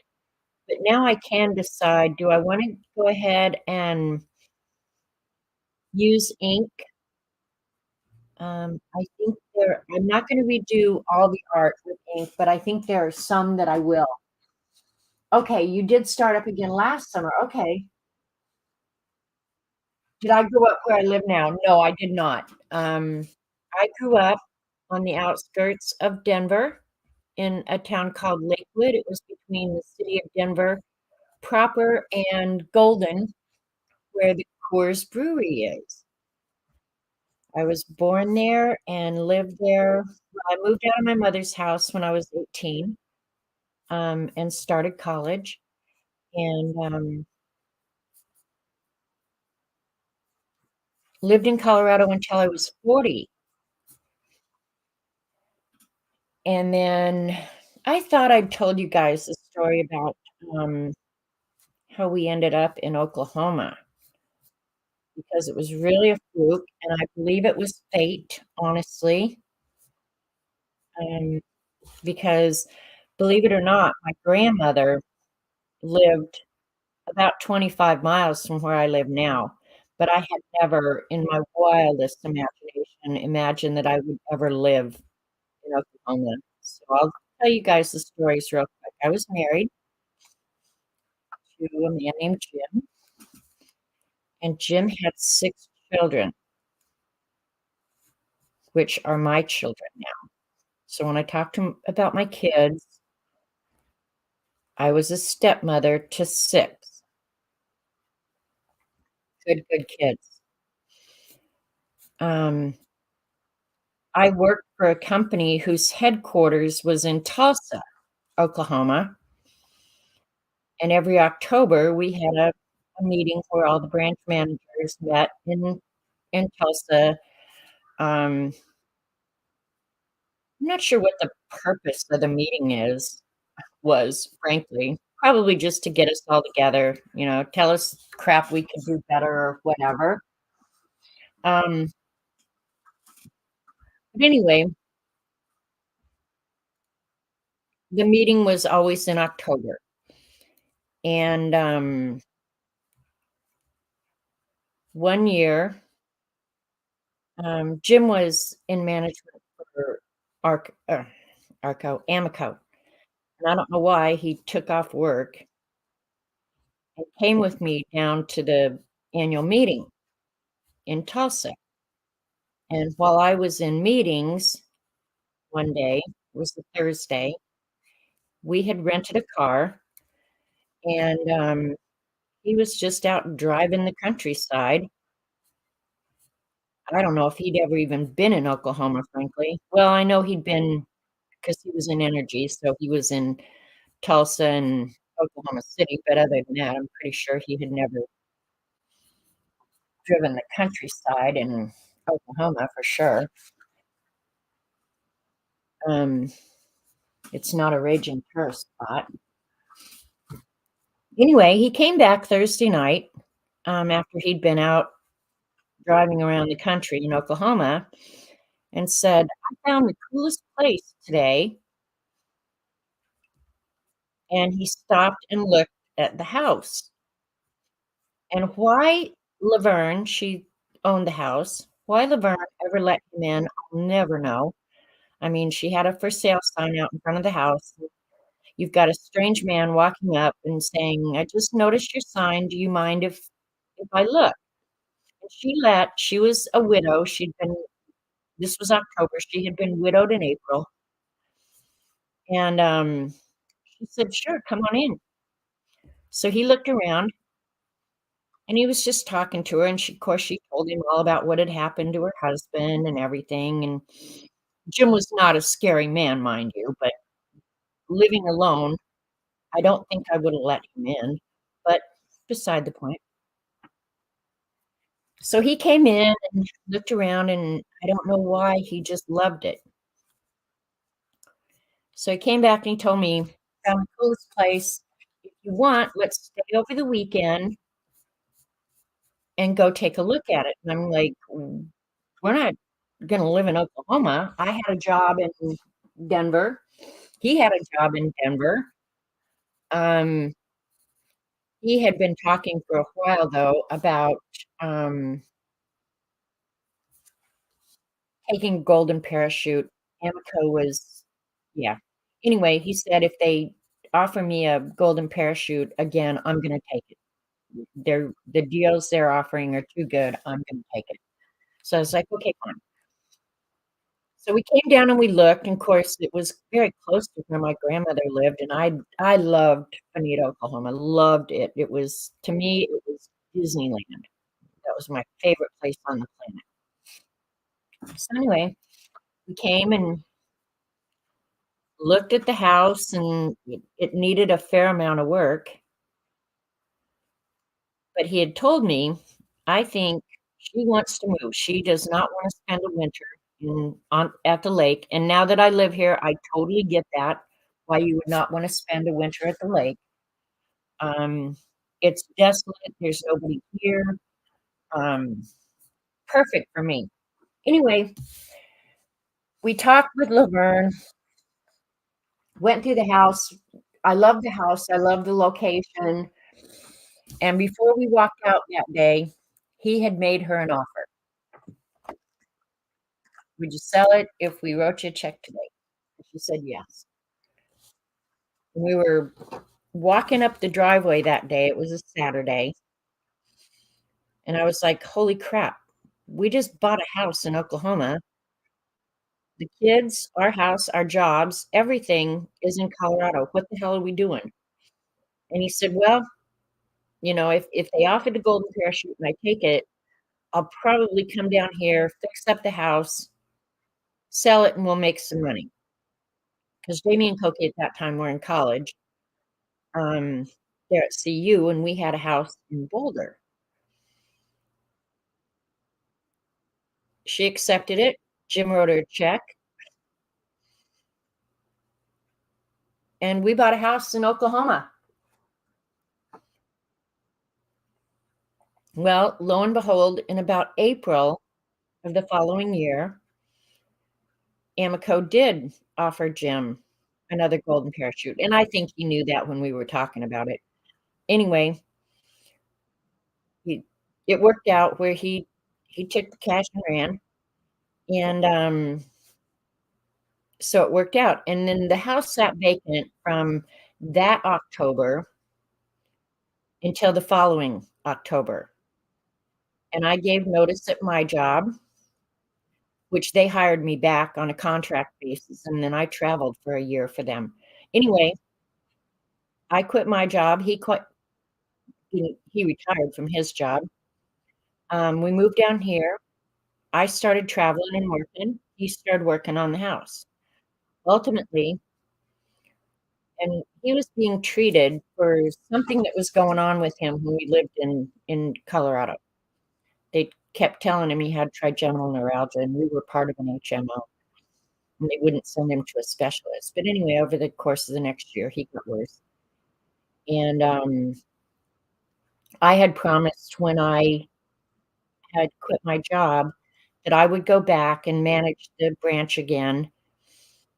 When the girl who took my place had already arranged for a um, month-long vacation in Germany, and I said I would go back and run the branch while she was in Germany. And, when I got back, of course, Jim came and stayed with me for part of that month, and then, when I got back, you could tell that Jim's whatever was going on with him was so much worse. Had no balance. His face was one side of his face was numb, and that's why they were treating him for trigeminal neuralgia. And I said, "This is bullshit. Sorry, not sorry. We're gonna go to a specialist." So we went to a specialist, and within 45 minutes of seeing that doctor, he said, "I know exactly what's going on with you. You have a acoustic neuroma," which was a brain tumor. It sits, grows on your acoustic nerve and gets its own blood supply, and he said, "It's probably about 5 centimeters, and you need to get that out as soon as possible." So that was the end of August, and, we had the surgery. I think it was either October no, it was October 8th, and I'll remember that because Jim's birthday was October 9th. Anyway, there were complications with the surgery,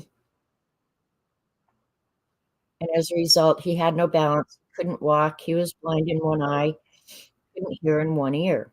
Now keep in mind, he had been an absolutely able man up until then, so it was quite life-changing, and I had to, of course, quit working and stay home and help him.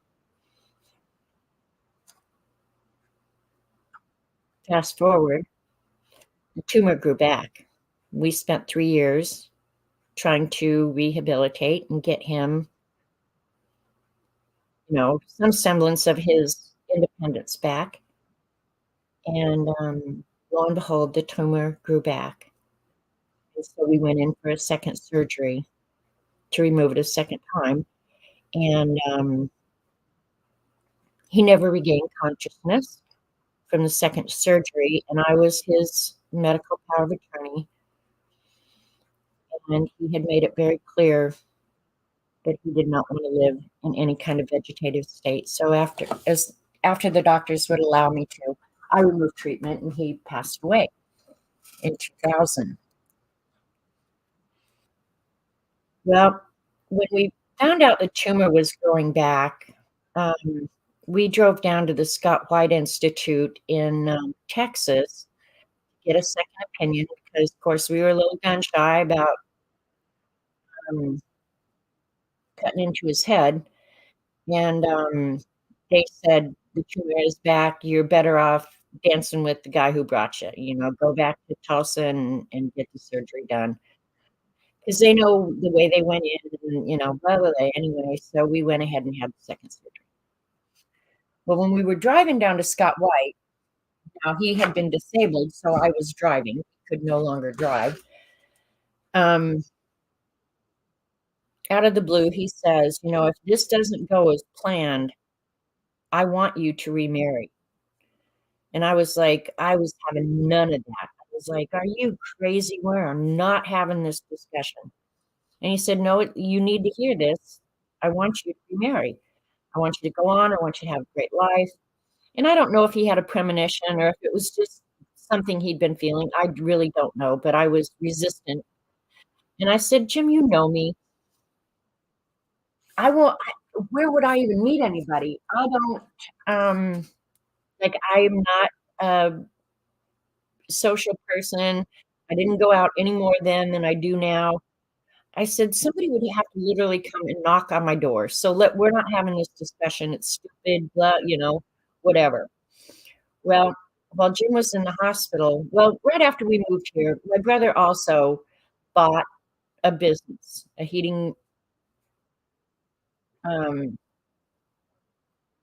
refrigeration, heating and air. So I wasn't down here all alone, I did have my brother here. Anyway, while Jim was in the hospital the second time, um well, I guess I should tell you that my brother bought Robert Vaughn's business, and when I was in the hospital a second time, my brother was worried about me, and so he knew that Robert was in Tulsa a lot because Robert's mother lived in Tulsa, and he said, "Would you go take my sister out to eat? She's not eating, blah, blah, blah." So one day, Robert Vaughn shows up at the hospital when Jim's in a coma, and we went out and got Mexican food, and it wasn't just a few days later, um, Robert's mother ended up in the same hospital, and she had dementia, and, they were having quite a handful with her, um, being in the hospital, and so, Robert had mentioned that to me, and, so I would go up and feed her meals because I literally was just sitting there in the hospital while Jim was in the coma, I was just biding my time, right? So I'd go up and feed Robert's mother, keep her company here and there, and so Jim passed away, and, I don't know, it was sometime later, I get a knock on the door, and it was Friday night, and, I was getting ready to go over to my neighbor's for happy hour. It had just kinda gotten to be a habit, because they were worried about me too, blah, blah, blah, blah. Anyway, so I was headed over there. He knocked on the door and said, "Do you wanna go get something to eat?" And I said, "Well, I'm going over to the neighbor's for happy hour. Um, you're welcome to come with, and then we can go get something to eat or whatever you want." And we ended up going over there. Now keep in mind, I am not a drinker. I will drink a scotch and water occasionally, but I'm just not a huge drinker, and I fix my own drink here and take it over there. I had nothing to offer him. Robert, he only drank beer, he doesn't drink hard alcohol at all, and, so we went next door. Thankfully, they had a beer. We ended up staying there until, like, 3 in the morning, drinking, playing pool, yakking. So about 3 o'clock in the morning, Robert and I are walking across the yard back to my house, shit-faced drunk. Um, Probably one of 2 times in my life that I can say that, and, I mean, I told him, You cannot get in your car and drive home, so you're gonna have to stay in my guest room." So the very first time I saw Robert after Jim passed away, he ended up spending the night. What does that say? Anyway, no hanky panky. Um, and then Robert and I just started hanging out, and we honestly, if you think it was some great true love story, it really wasn't. He was not married, obviously, um, and we just started hanging out and doing things together. Not because I was head over heels in love or he was head over heels in love or anything else. We were just 2 people, single, middle-aged. Well, he was older than middle-aged. He was an old guy. Anyway, um, so yeah, that's why I think that my moving here was fate, is because Jim knew I needed to get my ass out of Colorado because if I'd stayed there and everything had gone, of course, who knows if it would have gone like it did, because maybe the doctors there would have done different. He wouldn't have been handicapped. Who knows? Like things could have ended up different. We'll never know. I believe it was fate that he got me here. One, because I love my location. I absolutely love being on the lake. I never lived on a lake, didn't think I would enjoy living on a lake, but honest to God, I love my location more than anything in the world. Um, my brother moving definitely helped that, but if I'd have stayed in Colorado between the kids and my family, um, I would have been absolutely smothered, and I never would have been able, in my mind, to have a second chance at an awesome life, and that's what really has happened with Robert. Robert and I are very compatible. Um, yeah, I mean, we don't have any of the problems that most young couples have, so being together is very, very easy.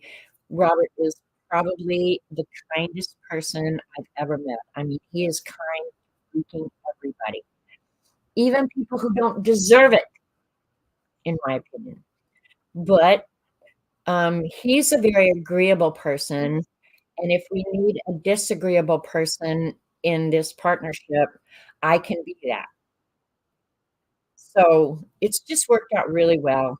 Um, I helped him through his mother's dementia, and Robert's an only child, so he had no siblings to help him in what was a really difficult time for him. So, I don't know, I just feel like it was fate that got me here. I've never, well, other than Jim passing away, I've never had an unhappy moment. I mean, it's just everything about it is idyllic to me. Couldn't be happier if I tried. And I just feel like Jim passing away, that's just sometimes you can't change what's gonna be. But now I just have an angel in heaven taking care of me. And oddly enough, Jim had met Robert Vaughn. Jim was a ham radio operator, and when he was, disabled, I had called Robert Vaughn because Robert was a ham radio operator and, asked him if what I needed to get Jim a radio antenna put up. So, I mean, if he couldn't do anything else, he could at least mess with his ham radio. So Jim had actually met Robert. They had things in common, so I know Jim would approve. And Robert was really, really good friends with my brother too, so that helped. So that's what happened, how I ended up from Colorado. Because people always ask me, "How did you end up in Oklahoma if you lived in Colorado?" Thinking Colorado is such a great place. And Colorado was, in my opinion, a great place. But I had gotten where I couldn't ski anymore because my knees were so bad. Um, we were gonna sell the big house anyway because we had a huge house with all the kids. Um,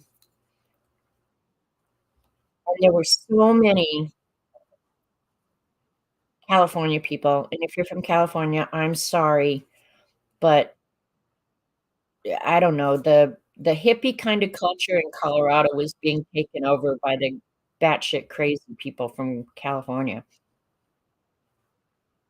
So we just knew it was time to go, and I've never looked back, and I've never yeah, never said, "Oh, I wish we had never left Colorado." Every every time I've said anything about leaving Colorado, I couldn't be happier. And I love Colorado. There was a time if you'd have asked me, I would have said, there's nothing that will ever get me out of Colorado." I absolutely loved it. But I love skiing and,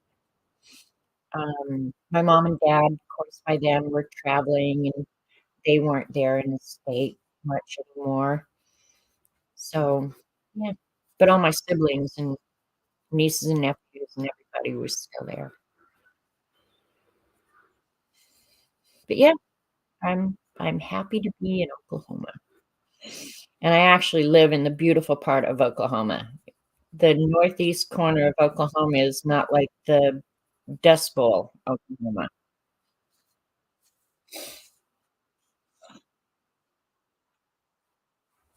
So now I'll read you guys' comments. Oh, no, I'm sorry. Don't be sorry, Kat. You guys, don't be sorry for me. One thing I know for certain, and if you haven't experienced it yet, you will. This life cannot exist without um, trials and tribulations, and I've had mine, and I will have more, and I'm okay with that. Um, None of it was pleasant, but one thing I know, having lived through it, is I can. That I'm much stronger, I'm much more resilient than I ever thought I could or would be. So, when you find yourself in those trying situations, if you have to think back on this story and say, "You know what? I'm gonna be stronger, I'm gonna be more capable, and I'm gonna surprise myself with what I'm actually capable of," because of all the things now, I trust myself explicitly. I know that whatever happens, and it will, I can do it. I don't have to doubt myself,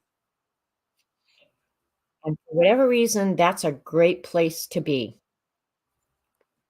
that you can absolutely trust yourself and know that you can do it, that you're capable, and that when the time comes, you'll make the right decision. So start training your brain now that you will have trying times. I guarantee it. Every one of us do, whether it's with a loved one or whether it's with ourselves. Train yourself to be the kind of person you can trust. And I think one of the things that got me through was being grateful. Every day when I would think, "I can't do this. This is too hard. I didn't you know, this was not what I bargained for." Um, I could find something, whether it was a reflection on the lake, whether it was the sun was shining, whether it was a goose in the backyard, whatever it was, a word of kindness from a stranger. Um, be grateful because it doesn't matter how bad you think things are. 1, they could be worse, and you're still better off than 90% of people in the world.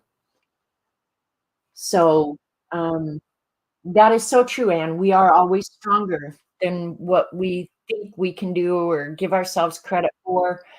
Um, that if I came out of anything from that whole thing is that I never disappointed Jim. When he needed me, I was there and I was willing, and I never begrudged helping him for a moment, which I think is true love. And, yeah, I can look back now and say, "Holy crap," like, that's quite a story. That's quite a thing that you had to go through. But the thing is, there are people out there going through worse, and they're managing. And so if I whine about anything, somebody needs to kick my ass. I still live in a place with good people. Um, yeah, shut up your whining, girl.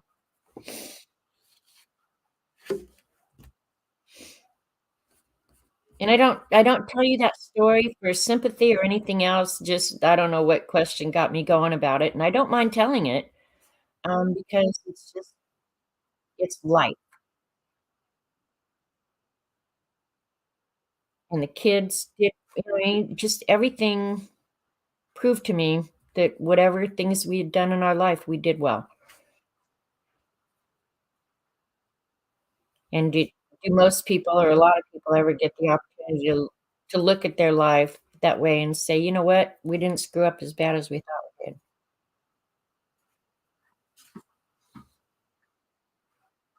Yep, Winnie the Pooh. You're smarter and you're stronger. And but I think being tested is definitely a good thing, that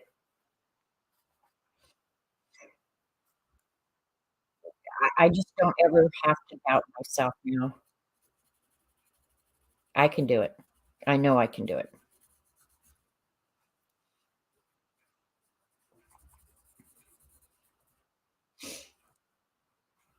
And in so many ways, I'm so lucky that I've had 2 men in my life that were worthy of love.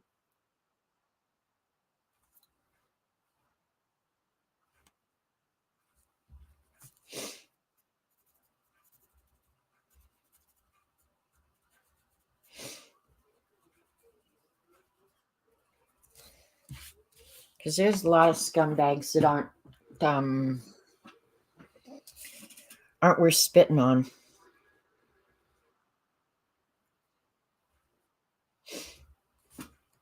Yeah, I don't mind sharing with you guys. I mean, it's not a secret. It's probably not something everybody wants to talk about in here, but now you've heard it. That's how I ended up in Oklahoma. I never looked back, and I would do it all again.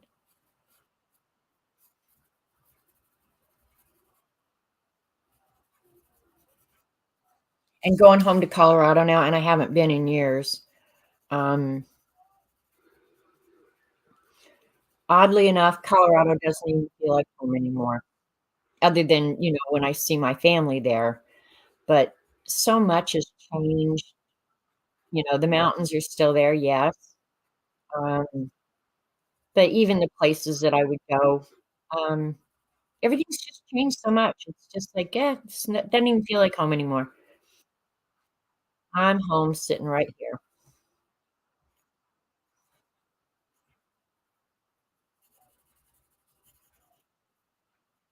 But it was really the house. I mean, Jim wanted to stay because of the house. And the house, honest to God, you guys, is not that special. Oh, you're welcome, 7. Thanks for putting up with it. So you guys, moral of the story, trust in yourself. Do things that make you feel strong, um, and try and be the kind of person that the people who need you the most can count on. Moral of this story. I think that surprised me and pleased me more than anything is that I when Jim needed me, I stepped up and accomplished it, so good on me.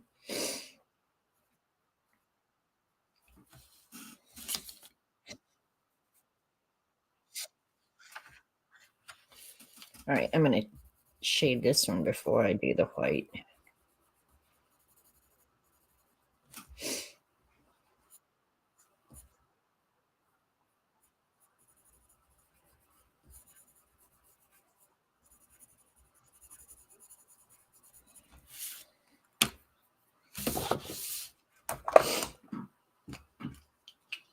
Some scumbags in the world. Yep, turn on the news and you'll find out about 90% of them. I literally cannot even watch this anymore. I'm horrified by the crap that I see, and the thing that disturbs me the most is I don't want to hate my fellow man, but man, some of them are making it really hard to like anything about them. 'Em. I'm just dismayed more and more every day, so you know what, too? I think a lot of that may be a function of age, because I remember listening to my grandmother, like, "What's wrong with kids today?" And it's not just the kids, but, "What's wrong with society today?" Blah, blah, blah. So maybe that's a function of age more than anything, is that you look at, just society different as you get older than you did when you were younger. Something to look forward to for some of you. You're gonna learn to hate your fellow man. That's not true. I really don't hate my fellow man, but I have to say there's so much that I see that is so dismaying to me, but it's probably my age. Alright, that's where they tuck the dark green. Oh, this is backwards. What the hell?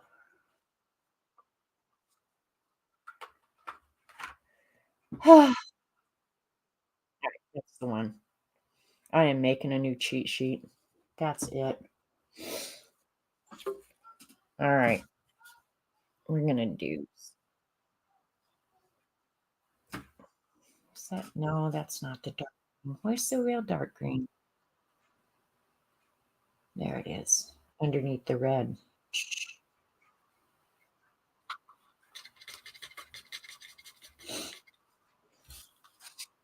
Oh, no, that's wrong color. Wrong color. Sorry.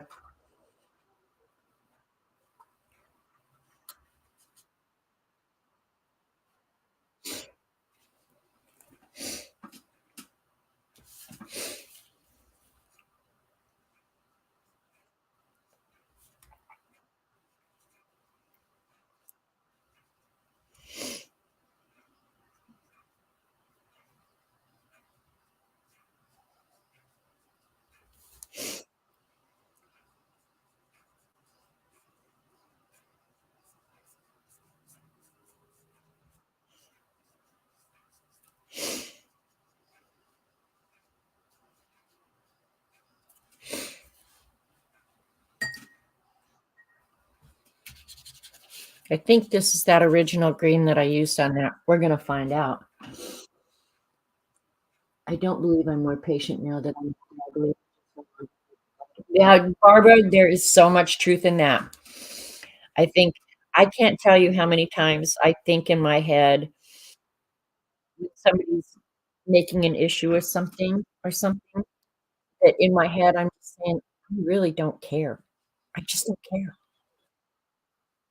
Things that used to be I would care about, take an interest in, now I'm just like, "Don't care. Really, just don't care." And that I think is truly a privilege.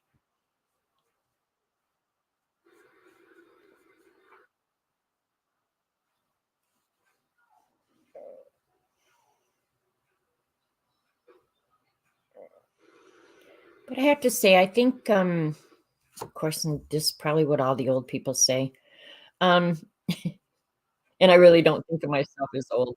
Um, I truly think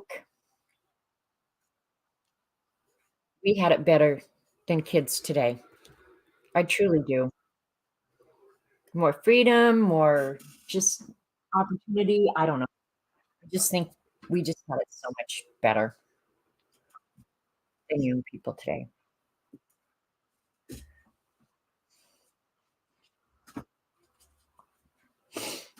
I read a thing, um, on the internet somewhere about things you did when you were a kid, like, riding in the back of a pickup truck, no helmet, no seatbelt, nothing, just climb in the back of a pickup truck and take off. Um, a lot of it was, how did we live through our childhood? And probably there's a lot of questions, but we drank out of the hose, we had yard darts. I mean, those literally could have pierced somebody and killed them. Um, those clackers, those toys that were acrylic and you flipped them up and down and they clacked. Just the things that we did, it was like, how the hell did we live through that? But you learned what was painful, and you didn't make that dumb mistake again. But I think more than anything, one of the things that I hate is that we could go outside and play with the other neighborhood kids, and we lived in a neighborhood where there was we all the kids were about the same age. It was a new housing development, whatever. Um, Parents never worried about us.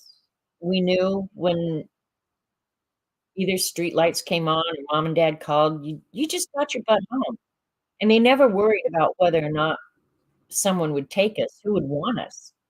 like, I think that was their attitude. Nobody's gonna take them. Who would want them? But I think it's sad that kids today don't get to do that, right?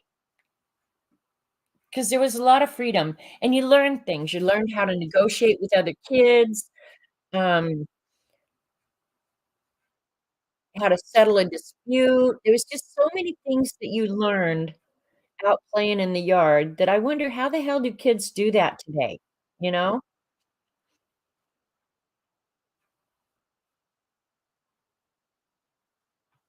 They can't even play in their front yard with their friends, like, they have to worry about, will somebody stop and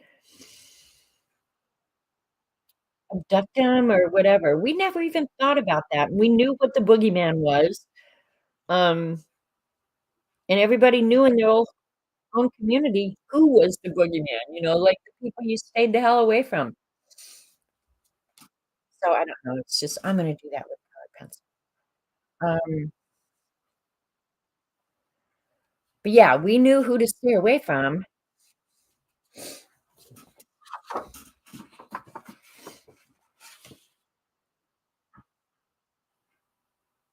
My story too long to share, Janet. In one sitting, fashion designer to working in music and now film writing producer, but started. Oh, 7. I think you would be so interesting to talk to. It's funny what life deals you and what you deal with it, how you deal with it. It really is. It obviously tells me, 7, I don't need to know a whole lot about you to know just from that one sentence that you said that you are resilient.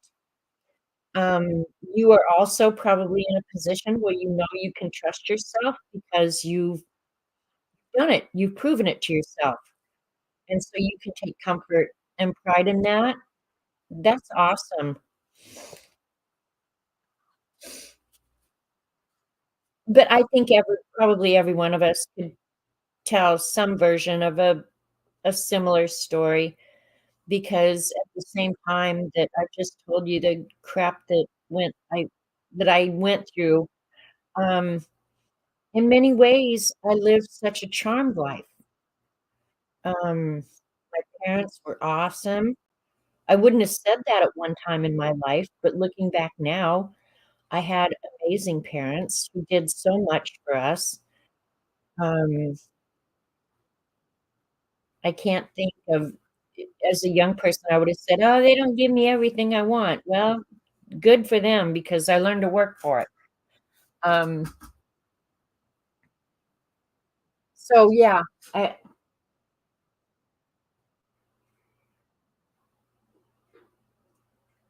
yeah, I think stories where you learn to trust yourself and just deal with some of life's hardships. I don't see life getting any easier either, for sure. I'm not sure I should be happy about that, but whatever happens, I'm gonna deal, and hopefully I'll be helpful to somebody in a position that needs help, because there's gonna have to be those kind of people around. Maybe in my lifetime, maybe not. I thought I saw another one of those grass things. Maybe not. Maybe not. This was crazy today, wasn't it?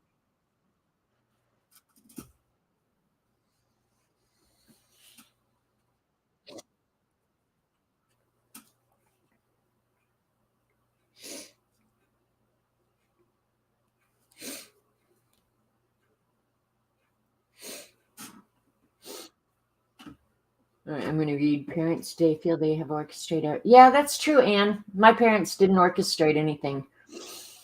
What happened when you were in your teens, Cat?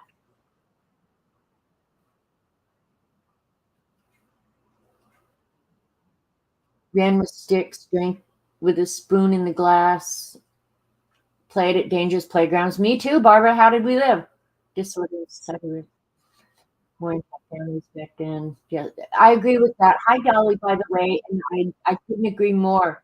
with that statement that the disorder in society is because of less intact families. Love work and living on a farm ranch with cattle and horses. You okay, this is Kat. I went along with my big sister when she would go through the garbage bins behind a hospital. Just looking for usable stuff, Kat. Hi, Dorothy. Well, it sounds like you had a nice evening hanging with your niece. Too many shrooms. Yeah, probably. All right. I'm really going to have to think about this background. All right. Somebody tell me what you think I should do with these stones. I'm not sure. See, it would help if I knew what I was going to do with the background. Yeah. There's another mushroom that I got to figure out. Oh, I was kind of hesitant to do any more of the green ones. I'm going to do that one blue. Um, because when I saw that grass, it was like, nope, grass is going to be green. We'll do the blue. I'm just going to use whatever paint is out here. Probably should. Yeah, I should have washed my brush out a little better.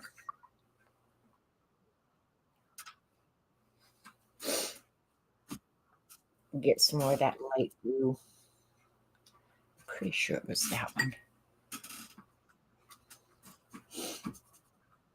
Moss color covered stones. That's weird that you say that, Kat, because I thought about that. Should I do them like a gray and then just put little dots of green in them like they are moss covered rocks? Let's do a little experiment. All right, let's see. They do give you a gray in this paint. You get Payne's gray and regular gray. I'm going to use the gray. It's a warm gray. Um, let's see. I need to clean off this pink metallic here.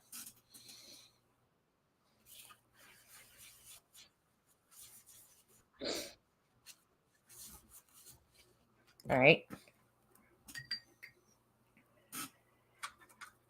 Let's do some moss covered rocks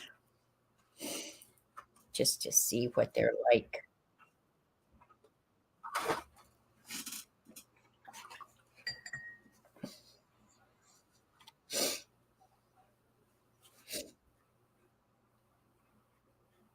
That's about the size they are.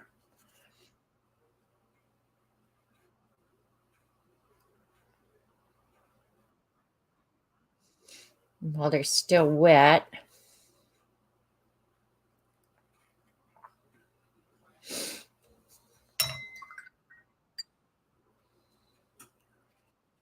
take some of the darker moss colored.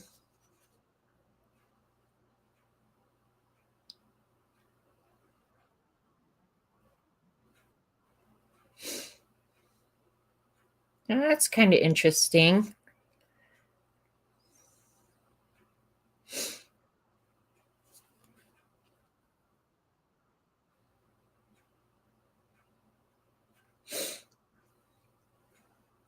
That could work.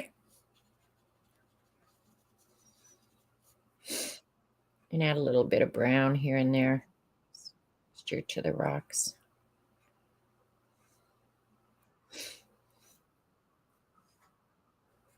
Yeah, I think that's what I'm going to end up doing.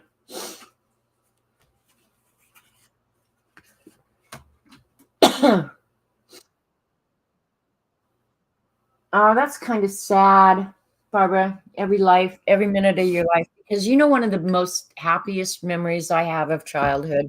I came from a big family. I had 5 brothers and 1 sister.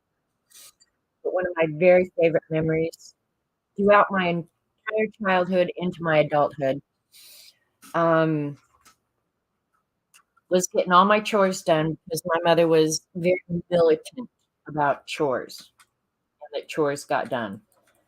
And if mother wasn't militant, dad was the enforcer. So we all had our chores. And after chores were done, then you got your free time when you could go outside and play with the neighborhood kids or whatever. But my favorite thing was that if I could have like an hour in between chores and dinner or whatever, that I could grab a book and a bag of M&Ms, go lay on my bed and read. That to me was absolute heaven. Do kids get to do that now? Like, do they have just go pick out your own book, grab some M&Ms, go lay down on your bed and read and go to like Fantasyland for however long you have?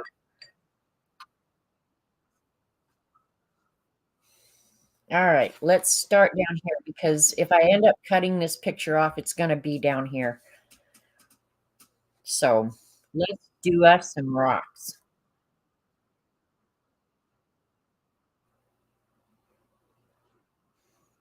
And I don't have much time left, so I have talked you guys ear off today.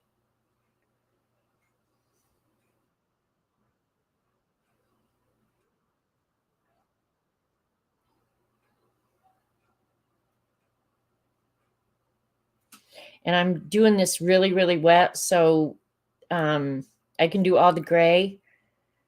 And by the time I hopefully get this all done, it'll still be wet to go back and put the green in and brown. Now, this is one of those instances where it might be nice to have multiple brushes going, where you don't have to clean the gray in between. I've seen people who do that, but I don't think I usually have, a time where I need to do that. This might be one of those times. Have a brush already loaded up with green so you can take advantage of the wetness of the paper.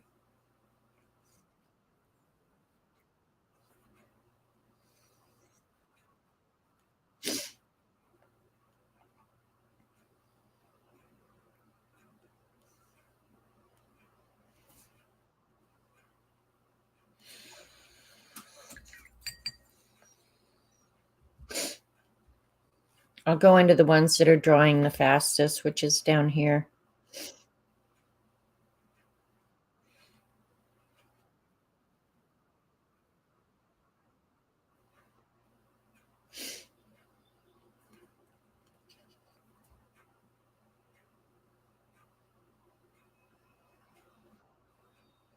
What, moss only grows on the south side, right? I guess on rocks it would go anywhere, but if you're ever lost in the forest, right, you look for the moss on the south side of the tree so you can get your bearings. I'm pretty sure that's accurate. Tell me if I'm right. If I'm wrong, I would be going in the wrong direction. Tell me that too, I need to know.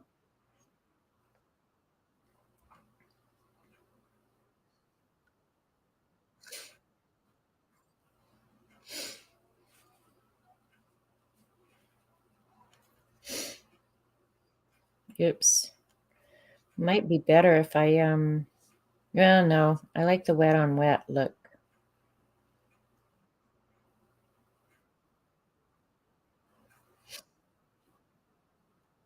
Of course, they'll dry a little bit lighter than they look when you're doing them, so.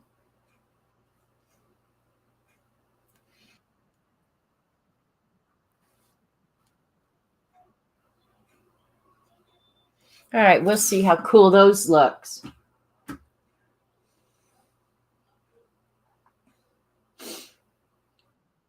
Love going to the library for a Judy Blume book. Yeah, I love the library.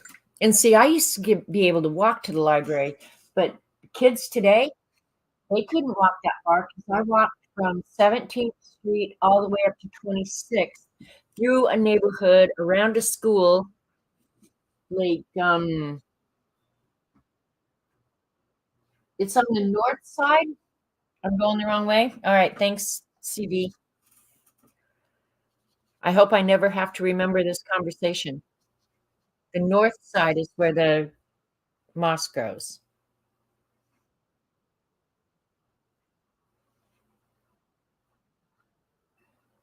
Thanks, dude. I'll I won't get lost now, or I won't stay lost. Uh, I've been lost for years. What the hell am I talking about?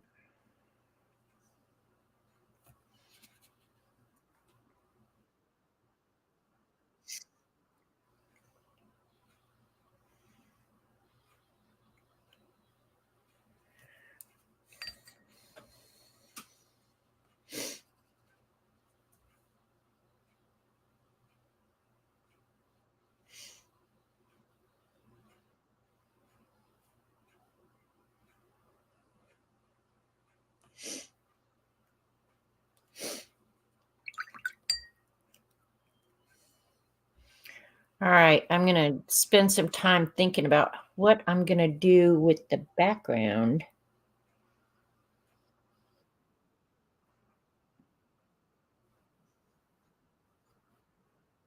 Considering this whole thing is so busy, I'm not sure that I have a whole heck of a lot of options, frankly. Um, 'Cause there's so many small areas. I think I'm almost gonna have to use, colored pencil on it. I really, really think that. I think trees get less sun on the north. Okay, Joan, we'll see you around. Why, there are moss rules? Yes, Cat and Paste, there are moss rules, and if I lived in the mountains, I should know this, and I think, CB is right, that the trees get less sun on the north. But I'm gonna look that up, and before I'm done, I will know. So after I get the detail, that's kind of what it's gonna look like down here, except I'll go ahead and do the stem of that one. I don't know which, actually. I'm gonna use this.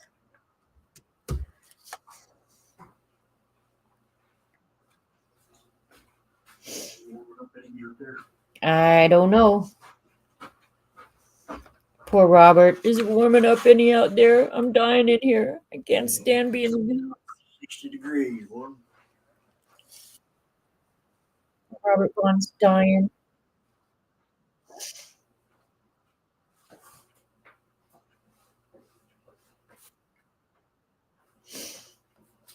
All right, you guys, it's about time for me to call it a day. I will do my best to finish this. And hopefully I'll post it on Instagram. I'm so bad about posting stuff on Instagram, you guys. I'm not even going to make an excuse for myself. It's just something I suck at. If you're not good at it, you're not good at it. What the hell?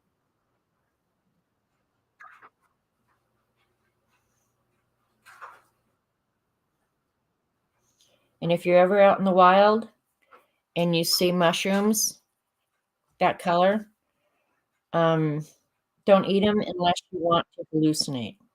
Okay? That's just my free advice to you. I'm pretty sure blue mushrooms are not going to do anything good in your life.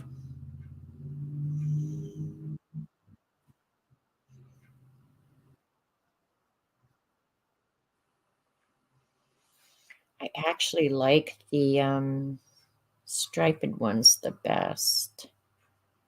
Or the polka dot. What am I saying? Ugh, city people and their dogs. Yeah, I think it'll come out okay. We'll see. If not, it was fun hanging out with you guys.